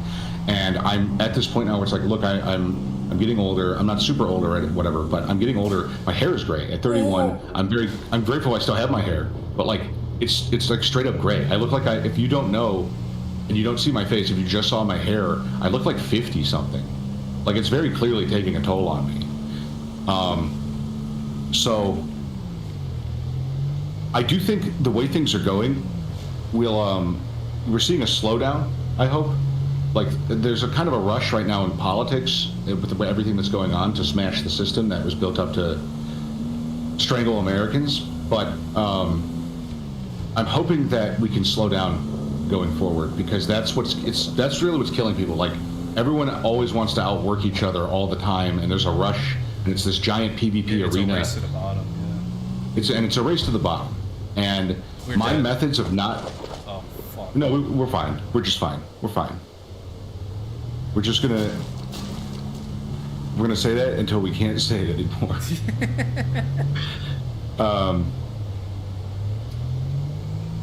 That's all, I think. Oh, I just got to the part where you're like, oh, we're dead. No, we're fine. No, we're fine. So I would just say, I do think when you're younger, it's a good idea to burn yourself out a bit. Not permanently, but like really see how hard you can push it, whether that be bodybuilding or art or code or your job or whatever you're doing. Really fucking push that, because when you hit 29, 30, it's not like you can't do it anymore. I'll still outwork any of you fucking youngsters, but boy, I can see that I won't be able to keep this up into my mid 40s probably. So not unless I really get into shape and start doing steroids, which, you know, maybe, but we'll see. Mostly a joke. I don't know. Is there really so much work to be done too? Is the other question I've been thinking. Like, do we really give a shit? People. I bought this house, and I'm very fortunate to be able to do that. And now I find myself beating my own self up to like pay for the house because it's so much, because I got fucked. I didn't really get fucked. I got a good deal, and I'm still getting fucked. And it's so hard for me to just like take my pipe and go out in the backyard that I picked in my house and just enjoy it underneath the shade of my trees, because I start beating myself up in my head. I'm like, well, what's the point of having this fucking house if I'm not going to enjoy it at all whatsoever, right? So that's where I'm at this point. I've spent my whole life in what I call king time, which is that my time, I want to be as much of my own as possible, because if it's my own, I shouldn't really have, I mean, I'll have some regrets, I guess, but I won't really have regrets. I never had to work insurance for 10 years. I never had to work at a deli place for 10 years. I don't mean that to denigrate people who are doing so, but that came with a cost of intense suffering when I was younger, and being homeless, and having no fucking money, you know, having no power or anything, and being at the whims of whatever, and the risk of destruction.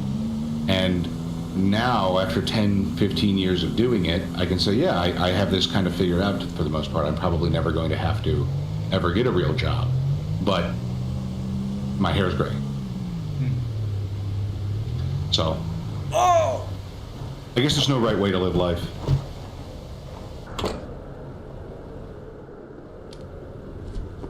What I will say is that everyone I've ever seen compromise on severe issues, obviously small things, you gotta make things work out, but on severe issues, like people who are like, I want kids, and then they get a girlfriend, and they're like, I don't want kids anymore because she doesn't want kids. They're miserable fucks. Oh yeah. I've never seen them. I've never seen them be happy. It's crazy seeing that happen to like people. Like, I understand that like People you respect, and then you don't. it's just like, I don't know. There's this idea of like changing whoever you marry's like attitude towards like a size of a family, and I've never seen it work out. It's always self-destructive. I will say it is completely true that as a guy, if you have any sort of like backbone, I'm gonna say 90% of the time, you're a woman. If you're deeply in love with her and she's deeply in love with you, will change all of her political beliefs basically to match yours. Yeah, but that's But just when it comes biology. to like family size in life, I've never seen that happen. Yeah, there's certain things that nothing works out. If there's certain things I've never seen it work out. I actually have seen one couple that were very, very positive. You know what I mean? Just a good couple. They worked together really well. They went from she didn't want kids, he wanted kids, and slowly she came around to having kids. And I don't think there was any, negative coercion or anything. I think that she just realized that over time that she would be spending more time with him and the family, and it was just a stronger thing.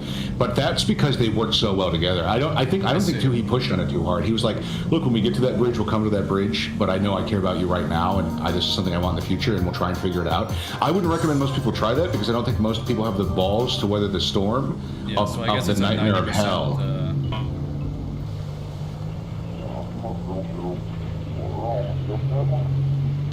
Could some people have like multiple girlfriends and wives and everyone's happy or whatever and they're living this ideal life. I don't know, maybe, probably. They better have a lot of fucking money to take care of those and all that, those fucking situations are gonna pop up. You probably can't, not you, Hero, or even the listener, but just in general, like, have you been doing it since you were like 15?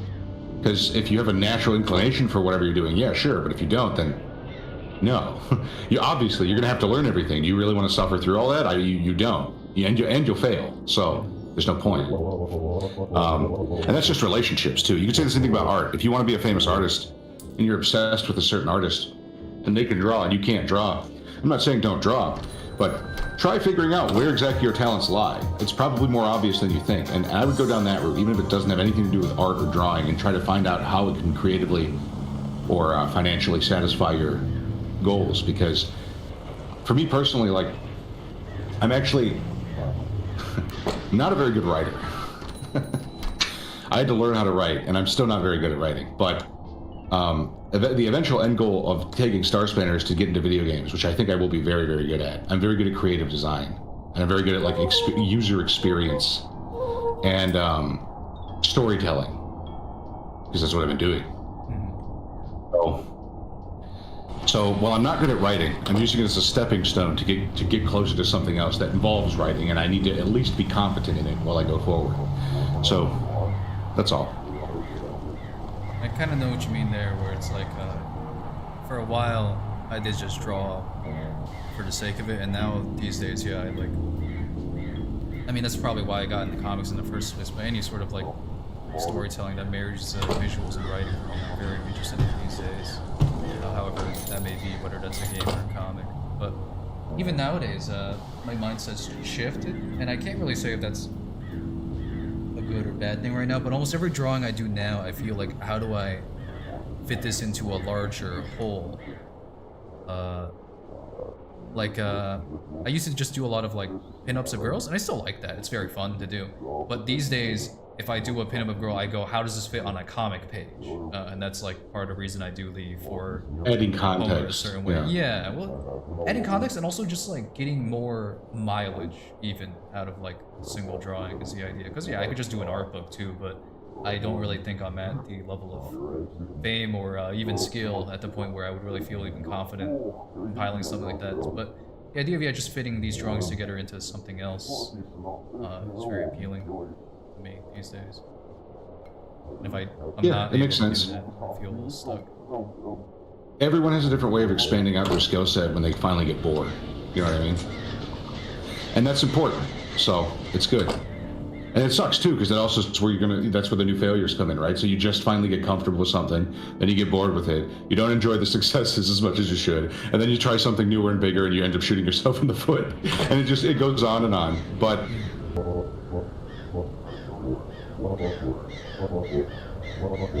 brain, or like genealogy, where like it's the whole thing with it applies to everything. It's not just like art, money, life experiences, gender. Everyone wants what they don't have. Duh. But you go, why? And I think it's an evolutionary mechanism. Because if you are chasing what you do not have, you'll have more of it, and you are more likely to survive and be successful. And I don't know how, I'm sure that's been studied. I'm sure it's very obvious when I say it out loud. But I think it applies to quite literally everything. I think it might almost be some sort of accidental programmed in flaw. Because all the other species of humans or proto-humans that didn't have that, they must have died out. Like Neanderthals that were like, we have enough. We are sufficient. Now we can focus on the next thing. They just died. There's a lot of theories on the Neanderthals. That's a really fun topic, actually. I always wanted to talk about like the other hominids and the caveman era with some I keep forgetting to. There's this theory that the Neanderthals were that could fit into your thing as well, of the idea of like ambition falling into it. The human circles or human tribes were just a lot bigger. Like we would get up to like the size of like 60 to 80 individuals, I think was the current conclusion from us studying prehistory. Whereas the Neanderthals would be like much smaller. Their groups would be about like 20 to 30 people. And we haven't really figured out exactly why. They still had very complicated and complex social networks and stuff like that. They weren't like stupid. But they just would not gather in big groups led by like the Well, they same were physically scale. quite bigger, right? They were like That 20, too, 30% right? That could fall bigger. into where they were just like, we don't need this many like mouths to feed. Whereas humans, we're kind of forced to gather, and that helped almost accelerate our other habits. I would say, the city states. Homo sapiens are much closer, I've always said, to like rodents, and I don't mean that as derogatory, but like large litters, lots of social mechanisms built in, and kind of like always spreading out in all directions to like acquire the excess. The interesting, like, I think that makes sense, if, especially again too, just the sheer caloric count for a Neanderthal with the winter and everything would have been so much higher. Yes. And so you have 3 kids and it's like, Jesus Christ, whereas opposed to a Homo sapien has 6 or 9 and then 3 die, but they still have 6, and who gives a shit, right? So I'm sure they gave a shit, but you know what I mean. So like, just in sheer numbers, there's also that I heard this one theory that like somehow reproduction was one-sided, where Neanderthals couldn't reproduce with Homo sapien women, but Homo sapien men could reproduce with I don't that doesn't seem likely. That, but you know, would be. I don't know. Yeah, maybe. But so it would, it would eventually slowly the men couldn't spread their genes as much, and so that like, I don't know, maybe, I have no idea, but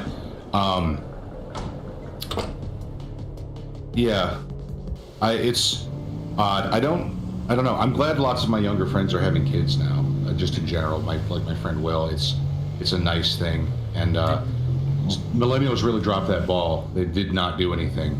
Yeah, I don't want to like spend too much time criticizing them, but I definitely do rant about millennials a lot as a generation. They just kind of seem like to be stuck in perpetual arrested development, and I never really blame an entire generation for that. It's just kind of like the boomers. I'll still like not be happy with the results, but I also go like, if I just grew up with the TV, basically, I would also probably be a lot like a boomer. And it's kind of like millennials. They grew up in this very awkward era, I imagine, as the internet was like finally getting to fruition. Like a lot of irony poisoning was coming into the well. Yeah. It's just very hard to resist it kind of stuff. You're just significantly more successful than anyone born in the glut of it, in the middle of it. It's probably because you grow up with 2 perspectives at least. Maybe. Yeah, I kind of thought about this sometimes, because I notice this kind of stuff really fucks up a lot of other people. Especially like men more than women, but for me it tended to work out. I still have my own growing pains with it, but I mean, I guess it's that old thing of like, fuck me. I don't have that skill set. I might have dropped the ball with that during the growing pains. Can't deliver shit. Can't drive very well. But yeah. Another thing with Neanderthals, if I recall, is... No, I forgot. Never mind. This is more just like talking about Homo sapiens. We had this idea, in anthropology especially, that for the most part, we just abandoned like the sick and the disabled when it was inconvenient. And obviously for like some tribes that must have been like true. Maybe even like half. But more and more evidence is found of like there was like this one man who was born like paralyzed from the waist down, and he lived to the age of 22, which meant the tribe took care of him his entire life, even though he was a net drain on resources. And I can't speak for how like if the Neanderthals didn't take care of their sick or not, I have no clue, but that speaks to a potential idea that us taking care of the sick and the disabled really did like contribute almost somehow to our winning over the other hominid species. Whether it was just the idea that we knew if, you or me, we were in the same tribe, if we got injured, we would be taken care of, which also meant that we would push ourselves more, I imagine. We'd be less cowardly in how we risk ourselves in a hunt or a fight, whatever, in that regard. Yeah, that makes sense. That makes a lot of sense. But yeah, again, maybe Neanderthals did have that as well, so we don't know, but humans definitely confirmed, many cases did. I think we also have 2% DNA from Neanderthals, funnily enough. Oh, I definitely sort of have like more. genetic studies where like East Asians and Europeans specific, we have 2% Neanderthal, which is very funny. Interesting. That came in. Which one we got the common Neanderthal ancestor, which is really funny to think about. Booga booga. Grug want more sharp spear. Grug don't want. Grug don't want. Grug have enough. Grug satisfied. Grug good. Grug is content with life. Grug content. Yeah. Beautiful day. On philosophical level, Grug content could want more, but better to yearn than to crave. Grug think. Grug call philosophy Buddhism. Sometimes Grug think why rock fall and not just how rock fall, but thinking would hurt brain too much, so Grug shut up. Dangerous. Thinking too dangerous. Rock fall hit head. All distracted. What would you say if you met like one of your caveman ancestors? Don't eat me. And he says, Yeah, then he eats me. well, he might not eat you. Cannibalism Yeah, was tended to be a detriment, I would think. Some private survival. Oh, it had to be, but do you think he would recognize me? I don't know. Yeah, they had like, I mean, this is me just using like, you read 2001: A Space Odyssey, right? Or you watched it, because it's the same thing. The whole caveman, like, part of it. Yeah, I can like fully believe a lot of these guys had like complex gorillas. ideas about destinies and like a hero's journey, you know, like almost a fantasy-esque look at life in many regards. So I imagine you could probably convince him you could speak his language of like, I'm you from the distant future, and you would, oh, that's... Yeah. If you could communicate, yeah, probably just by drawing in the sand, yeah. No, Tarzan style. But in Star Spanner, this is one of the best and funniest things I wrote, I think, is that Bob, the narrator, believes that Homo sapiens learned to walk upright to get closer to the stars. That's cool. Oh, sorry, we missed a bunch of quotes. Silly hero, it's because one tree only make club for 20 men. Cut down second tree, dumb idea. Why Grug do thing? To outfit 40 men to make club to kill neighboring tribe. And eventually make city-state near a river. And history kicks off. That's like the internal combustion engine of social development, I guess. Many of our ancestors who lived long would have died toothless. And I imagine that was found in a bunch of skeletons. For it just to happen, someone was helping them all eat. Yeah, that's another confirmation. That's true. Although we did invent toothbrushes very early, apparently. That's a very old invention. I heard we chewed on like pine something? Yep. Yeah, that was like basically the original toothbrush. Yep, they were eating pine cones. Licorice, too. Like natural licorice. Isn't it basically like branches Yes. you want? Yep. You're a big licorice head, so you would know this. Yeah, I'm licoriced up, yeah. That's something you could offer your caveman ancestor. Big friends. Can you imagine him tasting like refined sugar? He Holy would do shit. like the cartoon wolf thing of like, Yeah, he immediately gets like 20 IQ points, just like like things turn on. Yeah, that's so funny.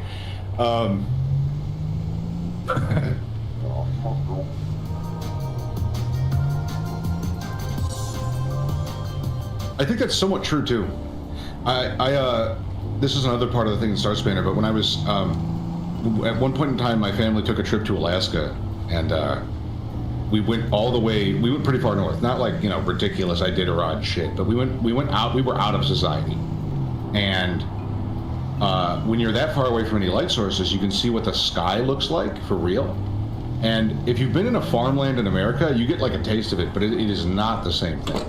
When you are away from everything, I almost believe now that there's a conspiracy to hide the night sky, because it is so immediately inspirational and beautiful that it's like awe-inspiring. It like makes all the art we've ever made as any person, it looks like shit in comparison. And I think that's also a sign of one of the reasons people are going insane all the time too, because if you look at the night sky uninhibited, you can actually tell the Earth is curved based on the way the shell of light comes in. You can tell that there's depth to the universe and that there must necessarily be like a radian. Like, not that I, don't love my fellow flat earthers. I think it's actually really funny to be flat earth, and I think everyone should do it because it scares the hell out of the administration. But you see like the Milky Way in its glory. You know, like the purple and orange and the various stars of all different colors, and it's like it like takes you back. And it literally, I remember that, and that was like not the first time I like came online as a person, but I was like, oh, this can never be like taken from me.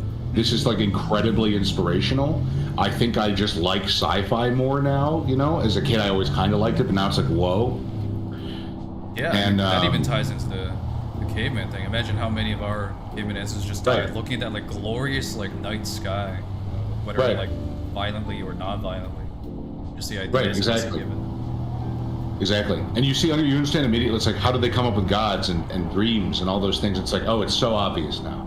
It's actually something we're lacking. Honestly, is that night sky. We mentioned part of our DNA. DNA. Older streams, the lack of mysticism in society is genuinely torpedoing many people of all types. Yeah, I think if we had if in a righteous world, I would go around with a like BB gun, shooting out every LED light I saw in the world all the time, like all night, just going around like hundreds and hundreds of light bulbs shot out. Yeah, I think one of my biggest regrets is I always wanted to like drive out to a desert or something and just look up in the night sky without the light pollution. I haven't managed that yet. One day. It's worth it. Hey, howdy. How's it going? Good. Boy, howdy. Is that KC? Are we zomboiding later? Is that what's going on? Maybe. I got work to do today. It's Monday. Course, yeah, no, zomboid is very intensive. We lose like basically 10 hours to it. Yeah. You can say hey. Okay. I was wondering if it was unprofessional if I talked in the background. I mean, no, we're it's fine. super professional. Yeah.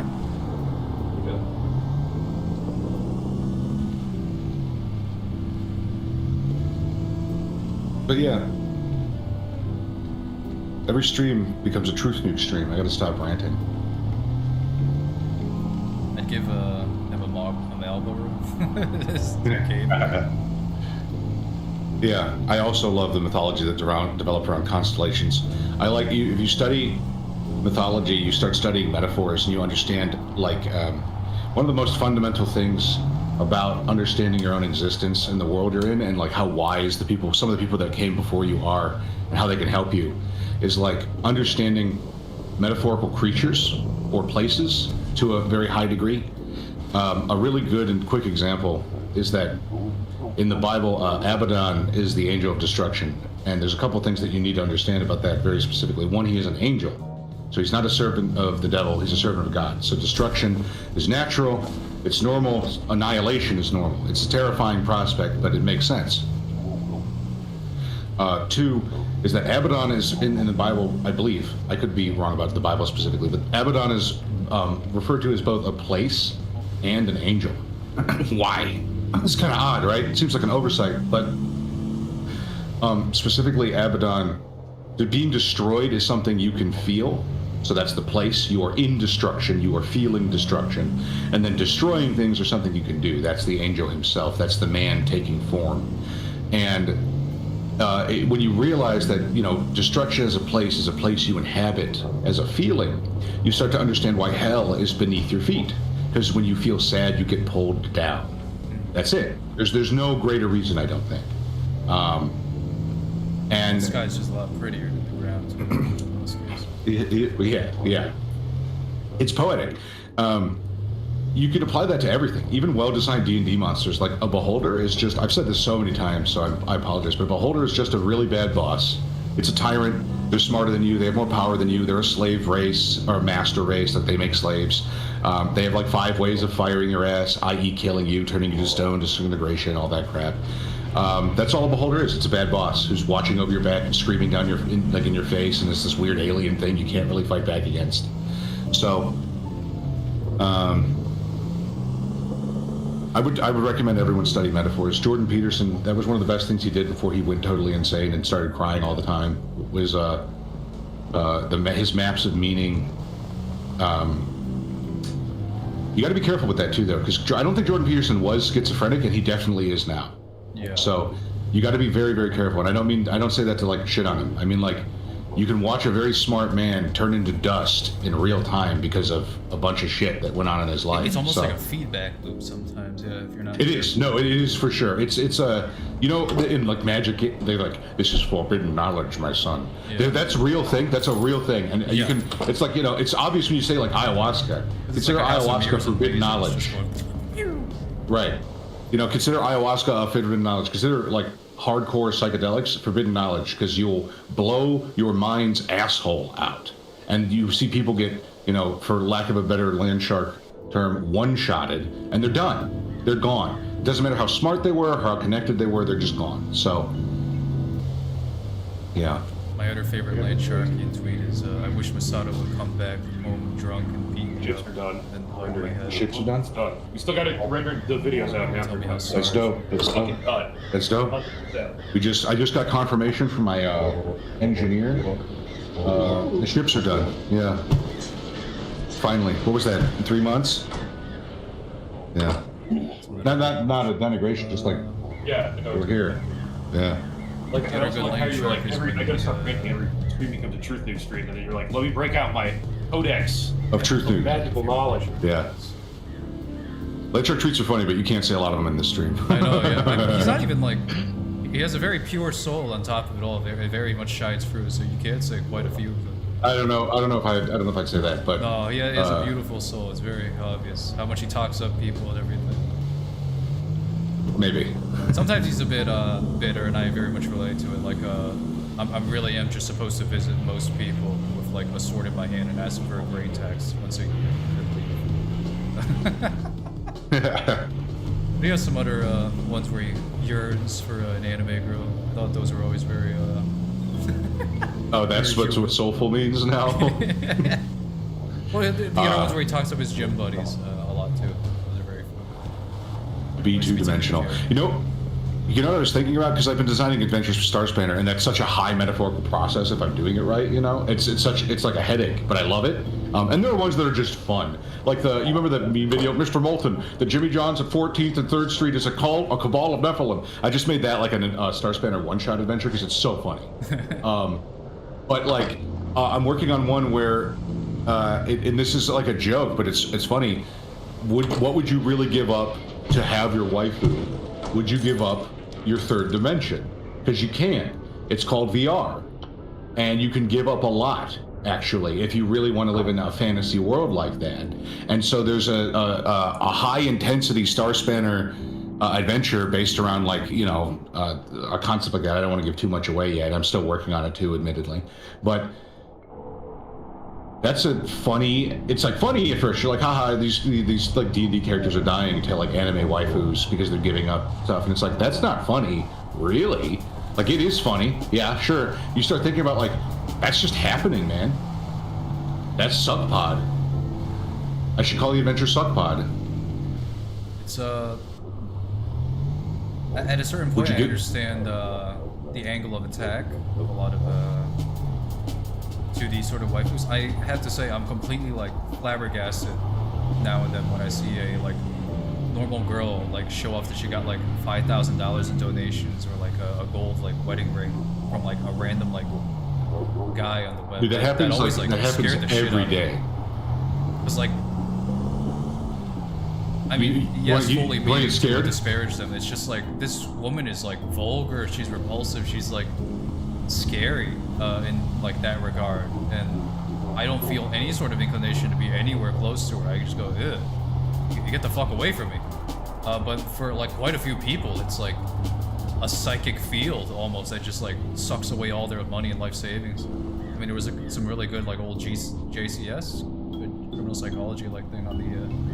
You remember the guy that like killed his like dad and his brother because he was giving money to like a Slavic woman or something? That was crazy. Yeah, you know exactly the one. Like, that's crazy. I don't really blame her for that, frankly. He had to like shoot him because they like. Yeah, he executed them. Yeah, that's crazy. His mom, his dad, and one of his brothers. He killed them all. His mom too. Jesus.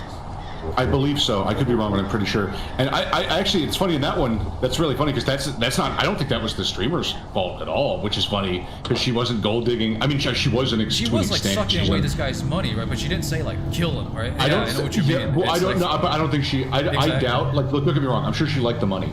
I doubt if she had known what was going to happen, she would have done it. If that makes sense. I also doubt that she knew he was doing that to get the money, not killing them in the beginning, but like. Yes, it's suspicious to get lots of. Dumb. Yeah, she doesn't have like. Well, it doesn't even matter. Like he wasn't telling her the truth. You think he was telling her, "Haha, I'm 250K in debt to give you the money"? That's true. There's no way. He was telling her he was a millionaire and he was going to take care of her and all that crap. That's what he was doing. I'm not trying to like, yeah, she's gold digging, but like he's entirely responsible, in my opinion. And it's you could say like if it wasn't him, her, it would have been someone else. That's true for him, but I don't think that's true for her. I don't think someone else would have gone around murdering their family for more money. For like that's just like an insane, you know what I mean? But I'm with you. I just think it's. I think it literally just goes back to: are you operating out of a physical fear, or are you operating out of a deeper desire? It is a lot of fear, I imagine, for something That's like it. that. Yeah. Everyone I know who settles, and I don't mean settles like, oh, you have to find a 10 out of 10 or whatever. I mean like, oh, I don't want kids, or she doesn't want kids and I want kids, or oh, we're fundamentally uncompatible in this way, but we're happy for right now. There's not even anything really wrong with that if you know what you're doing. But they pretend like it's not happening. Yeah. I think flings are okay. If everyone is aware of it, and there's like a love there that's not going to last, but people are enjoying it, I think that's the purest form of romanticism. And while people are going to get hurt, it doesn't have to end in like tragedy or suffering, and that's fine. Life sucks sometimes, and sometimes it's great. So it's okay to have flings. You should look for something more committed, but and if you're in something more committed, you shouldn't be doing flings. But yeah, but that's not the problem. The problem is that like these people are essentially delusional backwards, where they're convincing themselves that they're not actually seeing any flaws because they're so afraid of pointing out the flaws and the consequence of that, i.e. being alone, that they accept the flaws beyond what is a reasonable compromise, and then they're like a zombie person, like a monster, like they become like a D&D monster, like they check out of being a player character. It is weird to see how some people just torpedo their lives like that. I honestly do think people blame women too much for this, because it's easy and it's fun and they deserve it. But like, yes, women are gold diggers. They are, just by and large. Not every single one. There are lots of great women, but yeah, of course, they are resource extractors. They are supposed to be taking care of a family. They're supposed to be helping you take care of a family. And I'm not saying they have to be in the home or whatever the fuck. That's not what I'm saying. But they're supposed to be helping you build a life and a family. You're supposed to be going out there and hunting biologically. They're supposed to be building up whatever you bring back and making it into not a pile of shit that can't be worked. Right? That's a good relationship.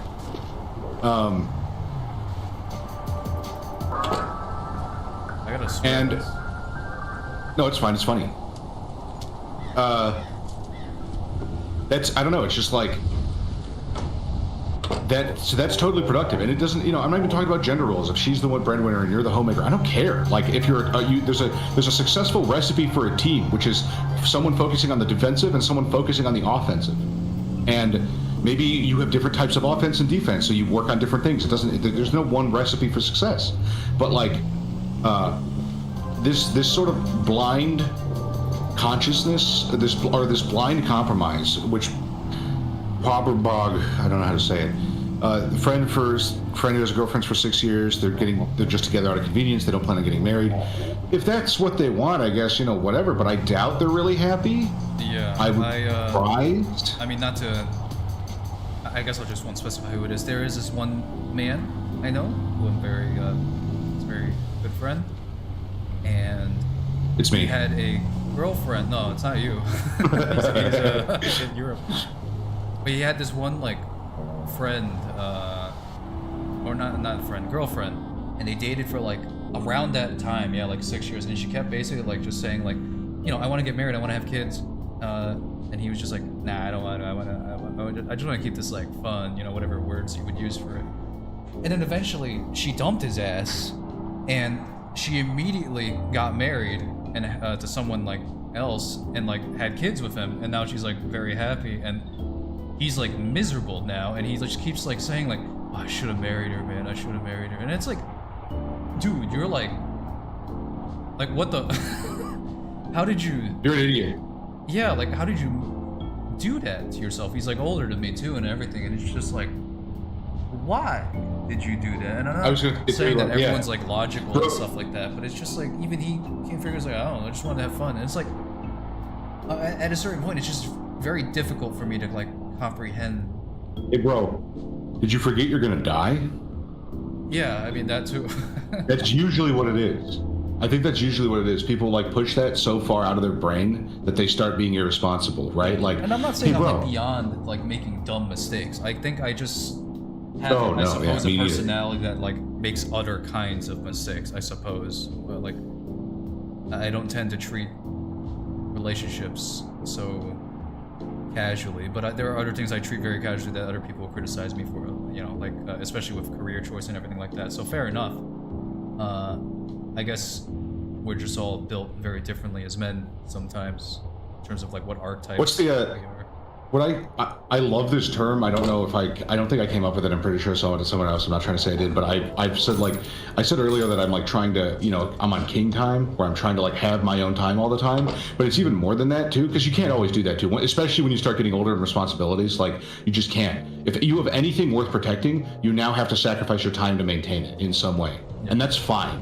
That's also me spending my time in my own way. So I wanted to give a better condition of that across. It's more like I'm Mary Maxing as much as possible.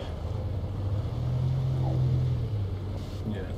I looked up your fucking channel to watch the stream in the background, and the video, the Hero Tonfa is in serious trouble video with the thumbnail came up. You know what I'm talking about? Yeah, it's funny.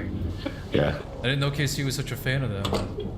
Yeah, he's our biggest fan. Oh, thank you. But we're biggest fan, excuse me. But no, I just try to like, I'm a really cynical, miserable piece of shit sometimes, so it's funny for me to say this, but I really am trying to like maximize the amount of merriment and jolly purpose and yeah, jolly maxing. I like all the M's in a row. It's funny, but merry maxing, yeah. And you know, that looks different for every person, but I had a similar story too with a friend of mine who was together with a woman. It's about 6 years. Something about our generation. If the relationship's not going to last, it'll like cripple, walk along for like 7-ish years and then collapse. It won't go farther than that. It's very weird. I think it's because of there's a biological rule of sevens where basically every 7 years you go through these huge drastic changes in your biology, from like 0 to 7, 7 to 14, 14 to 21, 21 to 28, and then 28 to 35, 35 to 42. There's like, it's true. It's a very hard line. Like, you hit like your late 20s, and all of a sudden you're like, I need a family. Or not even late 20s sometimes, but like, you're like, what am I doing? Like, why am I, like, what's the end game here? What's the goal? It was fun to fuck around. It was fun to build stuff up, but what am I really doing here? And then, you know, 7 to 14 is puberty, and post-pubescence, after that, adolescence, all that crap. So, but it just won't last more than 7 years. And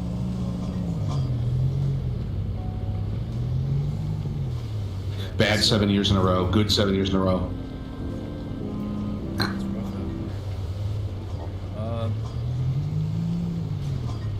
I kind of had like a lot of ideas of what my goals are. I would like to be like world famous and beloved by the entire world, but more important than that.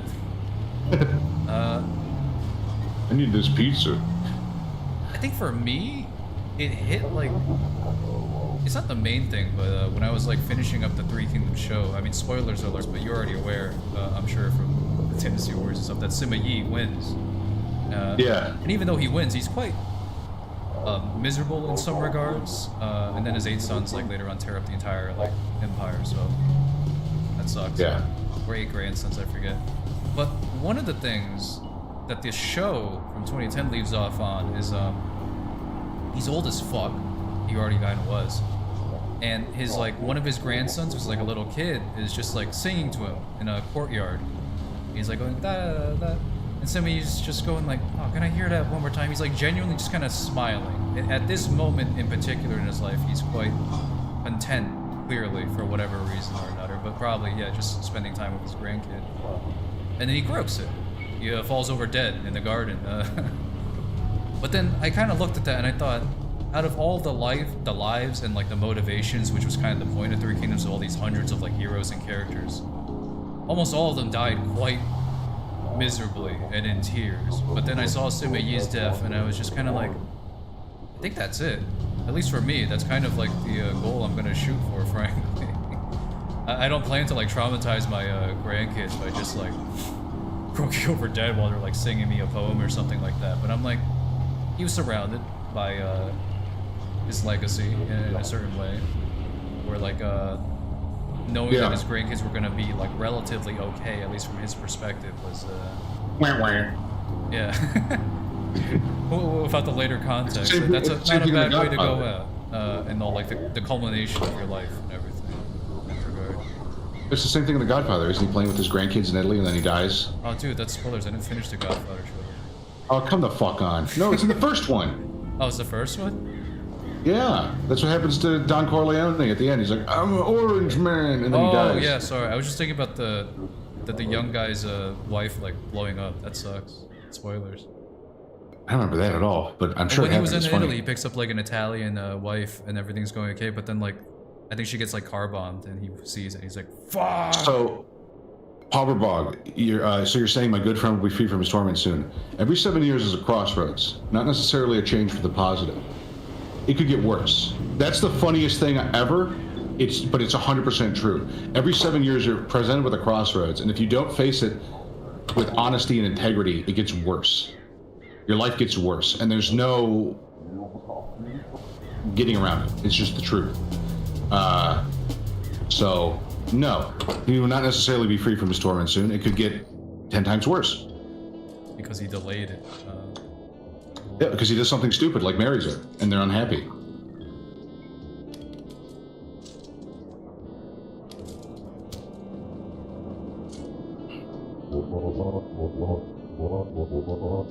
I'm coming up on my 7-year anniversary, actually. Oh, congrats. Yeah. Gonna have to nix that one. Huh? I'm thinking of a big change. No, I'm just kidding. I shouldn't say that. It takes away from the joke.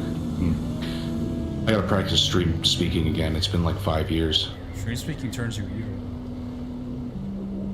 Chad, is that true? Yeah. Yeah. Your Chad? I can't name like a single person that didn't turn evil from streaming, including me.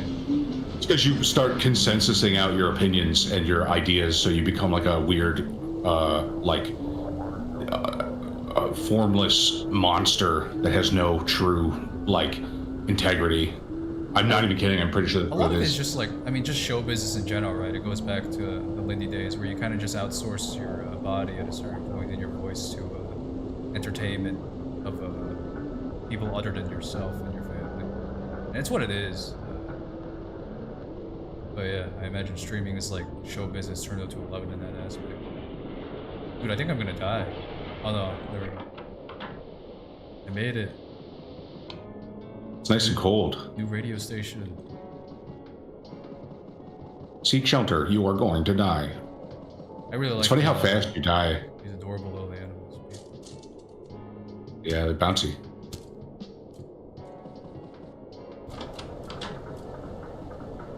Would hobbers enjoy delivering packages in this world? It's really funny. Cats are, traditionally very warm animals. They like the sun and everything, and he does too. But he loves shoving his face in like an open fridge or the cold air when it was cold out here. Very odd cat, but yeah, probably. I don't think he'd deliver the packages though. I think he'd just kind of do his own thing.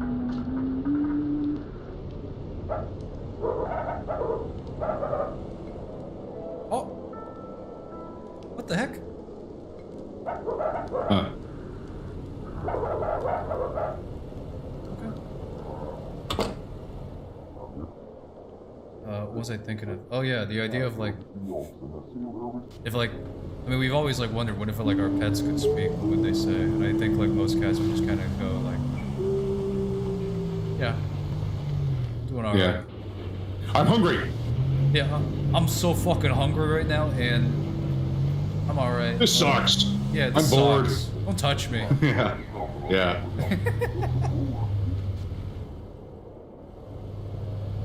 But none of them would say, I want to deliver packages. That's what I'm trying to get to. Exactly. They'll say Your stuff courier that's in New very Vegas. human in some aspect. I gotta beat the shit out of this other guy. He keeps showing up on my, like, in my vision, in my life. I gotta beat the shit out of him and get him away. It is kind of funny. There was a gang of neighborhood cats that were being mean to him. They went away because they were actually owned by someone and they were just let out and they were pieces of shit. But it's funny because they would go to each one would go to like my glass door patio and they'd like meow at each other loudly, and that's basically just going fuck, Yeah. fuck, like over and over again, which is really funny to think about. Birds are doing the same thing too all the time. Yeah. I always wondered, parrots are so, like, adorable. When they, like, talk to each other, what do they say? Die. Why would they say that? It's so scary. It's funny. Talk to you. Honky. Honky. Oh.